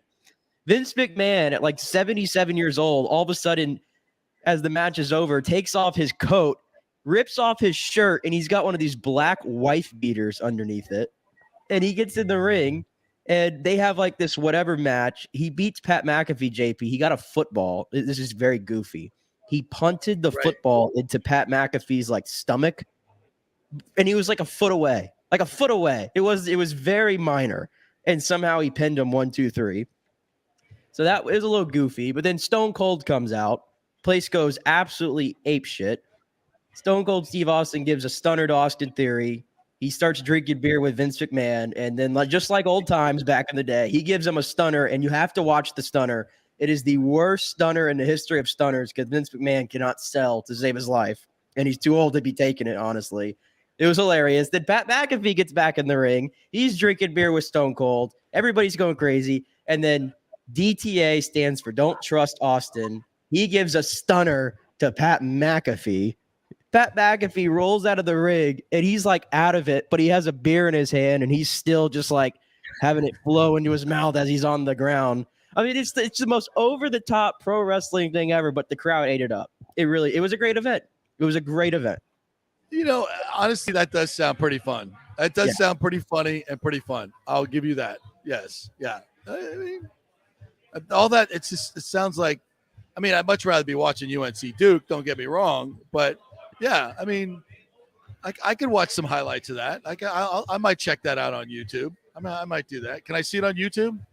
I give you my Peacock password. You can go watch it on I don't want to go through the whole thing. I mean, I want to get to the good stuff. That's about it. You could skip right. Pat McAfee probably watched that. The Johnny Knoxville was really good.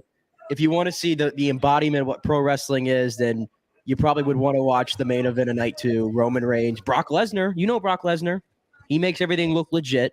Yeah, that was like the biggest match on the card. So, yeah, it was a great event. As they say, the most stupendous. They kept calling it the most stupendous WrestleMania of all time. It was pretty good. You got a little garbled there, so I couldn't quite hear you, but I think I got the gist of that. I think you did too. Listen, what's that? I said, yeah, I think I sold it pretty well for you there. Listen, you did. I'm in. I will definitely check out a little of it, no doubt. All right, let's take one more quick break. We'll come back. We'll finish everything up. I'm trying to grab Lou Piniella here or Nick Swisher, see if we can find somebody for the last section. So quick break. We'll come back in about 2 minutes and wrap things up here from the 4th annual LJ Piniella Memorial Golf Tournament right here at Avila Country Club to benefit Gigi's Down Syndrome Playhouse. Stay with us.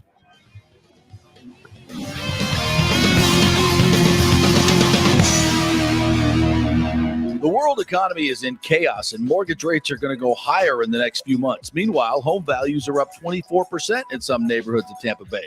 Do not miss this opportunity to refinance your home, get some much-needed cash to handle skyrocketing inflation, and fill up your car. Contact Scott Fitzgerald at American Mortgage Services. Even if you've recently refinanced, Scott can make the deal work because he charges no lender fees like the big boys do. He will also shop your loan around to dozens of lenders and get the best rates and terms. Let them compete for your business. The big banks charge huge lending fees. Customer service is simply a phone number with endless wait times. Scott is local and will personally take your call. Here's his cell phone number. Tell him JP said you could call. 813-294-7595. Scott's done over 3,000 loans, including many coaches and athletes. He will answer your calls and concerns and give you workable strategies to be smart with your money. Reduce your payments. It's not just what you make, it's what you keep. 813-294-7595 or email him at scott@amstampa.com. The health professionals at Bay Area Modern Medical Center want you to know it's time to commit to a new healthy lifestyle. It's literally a matter of life and death. 42% of Americans are considered obese, and being obese made you 3 times more likely to be hospitalized by COVID. So getting in shape is not just about looking better, it's about living much longer. At Bay Area Modern Medical Center, they take a very different approach to primary care. It's personalized preventative medicine.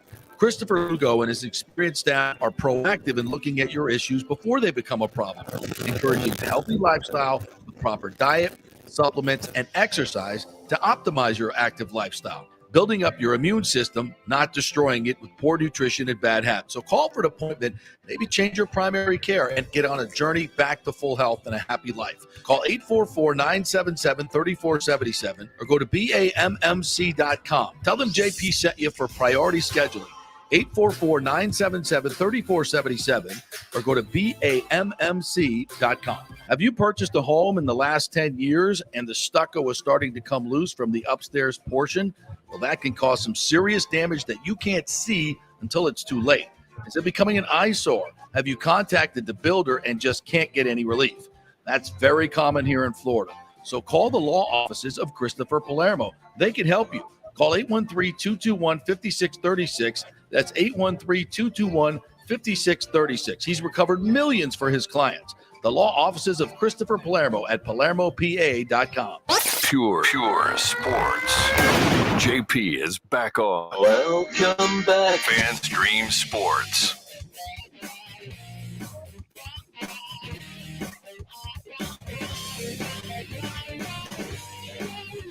Peterson Show brought to you by Bay Area Modern Medical Center in our second hour, also by the law offices of Christopher, the 4th annual LJ Pinella Memorial Golf Tournament to benefit Gigi's Playhouse for Down syndrome kid. I'm just looking around here to some of the folks who everybody's running around trying to get ready for the golf event, so I don't think we'll be able to grab anybody. May have some of the interviews for you tomorrow, but that's okay. We'll give you a full report. We got a great golf tournament coming up out here today, and last year I think we raised $127,000 for Gigi's Playhouse. I think we'll probably do even more today.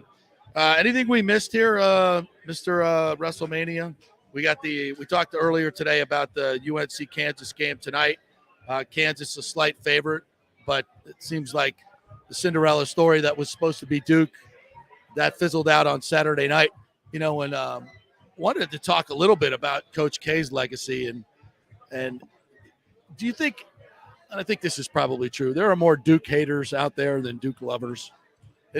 Duke has always seemed to be that team that a lot of people don't like for whatever reason. ESPN has always been a huge, feels like promotion arm of Duke. They play on national TV all the time, even when they maybe sometimes didn't have the best teams.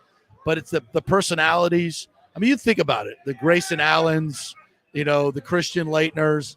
It always seemed to have like that prickly white guy that nobody liked. That guy always played for Duke, right? Yes, and I think that I feel like Duke has shifted away from that. I want to say, I mean, the whole documentary, "I Hate Christian Leitner," is literally exists. Yeah. I hate Christian Leitner. Yeah, and surely he made people hate him and made him hate Duke. But the one thing you could say about Duke, Mike Krzyzewski, how rare is it to coach a team for 40 years plus or whatever, how many years it was, and unbelievable. Really to be free of anybody going after his character, I guess. Like you mentioned, he was kind of a stickler with the local media, and he's had his moments here and there with the media, but everybody does. Just from a character standpoint, though, running a program, I can't call anybody being scandal free, I guess, is what the kind of the word I'm looking for. Yeah, he really has. Yeah, absolutely. Hey, we got a couple minutes left. The great Jason Romano joining us here, former first-round pick out of Hillsborough High School. What's up, brother? What's up, man? How you doing? Got any of your clients out here? All your clients are in spring training, kicking ass, right? They're here. It's not a good thing. That means you ain't doing your job, right? Yes. Yeah. You looking forward to this baseball season? You got a lot of young kids out there that are getting ready to have big seasons. Kyle Tucker, friend of the program, one of them. Yeah, it's going to be fun. Tucker's ready to go. Schwarber just signed with the Phillies and get ready to kick off there. So Nate Pierce to the Blue Jays, and Jake Woodford's going to make the team, sounds like, with the Cardinals. So a lot of Tampa guys going to be out there playing here soon. Anybody Kyle had a great year last year. Anybody making the rookie appearances this year? You think he'll have a good season? I have a couple guys. Freddie Tarnock, actually, from Brandon. He could be coming up with the Braves this year. He's pumping 97 to $100 pin. So look to him to make his debut probably around, May or June this year with the Braves. Speaking of that, there was a report this weekend that the White Sox offered up Craig Kimbrell straight up for Austin Meadows. Not that the Rays need a closer or anything, but they didn't want to do the deal because of the $16 million salary. Shocking development in Rays world. Huh? Yeah, I mean, that's their MO. And Austin's he's a superstar. He's an all-star forward. He had 30 home runs. So that's a tough guy to give up, but it's been nice to address that back end for him. For sure, especially with Fairbanks getting hurt. I know they don't have a closer right now. I guess it's Kittredge and Committee again. Going by committee. Somehow they'll call some guy and be lights out and make it work. Probably will. Yeah, no doubt about it. You looking forward to the season though? It's going to be a little different. Some different rules. Yeah, I mean, I like the extra inning rule. I don't know why they wanted to take that away, but that was good. And universal DH, good for agents. Yeah, very great. Gets another hitter to line up and big power guys. Nobody wants to see pitchers hit anyway, so exactly. I can't wait for the shift to go away next year. Is that happening this year? Next year. Next year. And how are they going to do that? You got to have two guys on both sides of second base in the dirt. So you just can't be in the grass, and you can't have three guys on one side of second base. How do you think that'll affect the game? I think it's going to add a little bit more hits, obviously more offense, and it's going to make it more exciting, more diving plays, I think. The defenders spread out, but it's great for left-handed hitters. There's nobody shifting, it's a righty, so guys like Tucker or Schwarber are going to really benefit from that and probably add 10 to 15 more hits a year. All right, who wins the AL East? Rays, Toronto, Yankees, Red Sox. What do you got? I'm gonna go with the Blue Jays. I think they're gonna do some things at the trade deadline. A great young team of hitters, unbelievable, and the pitch staff's really good too. So I think they're gonna give them a run for the money. Can't ever count the Rays out, and the Yankees are gonna start spending again. So, but I think I'm gonna go with the Blue Jays.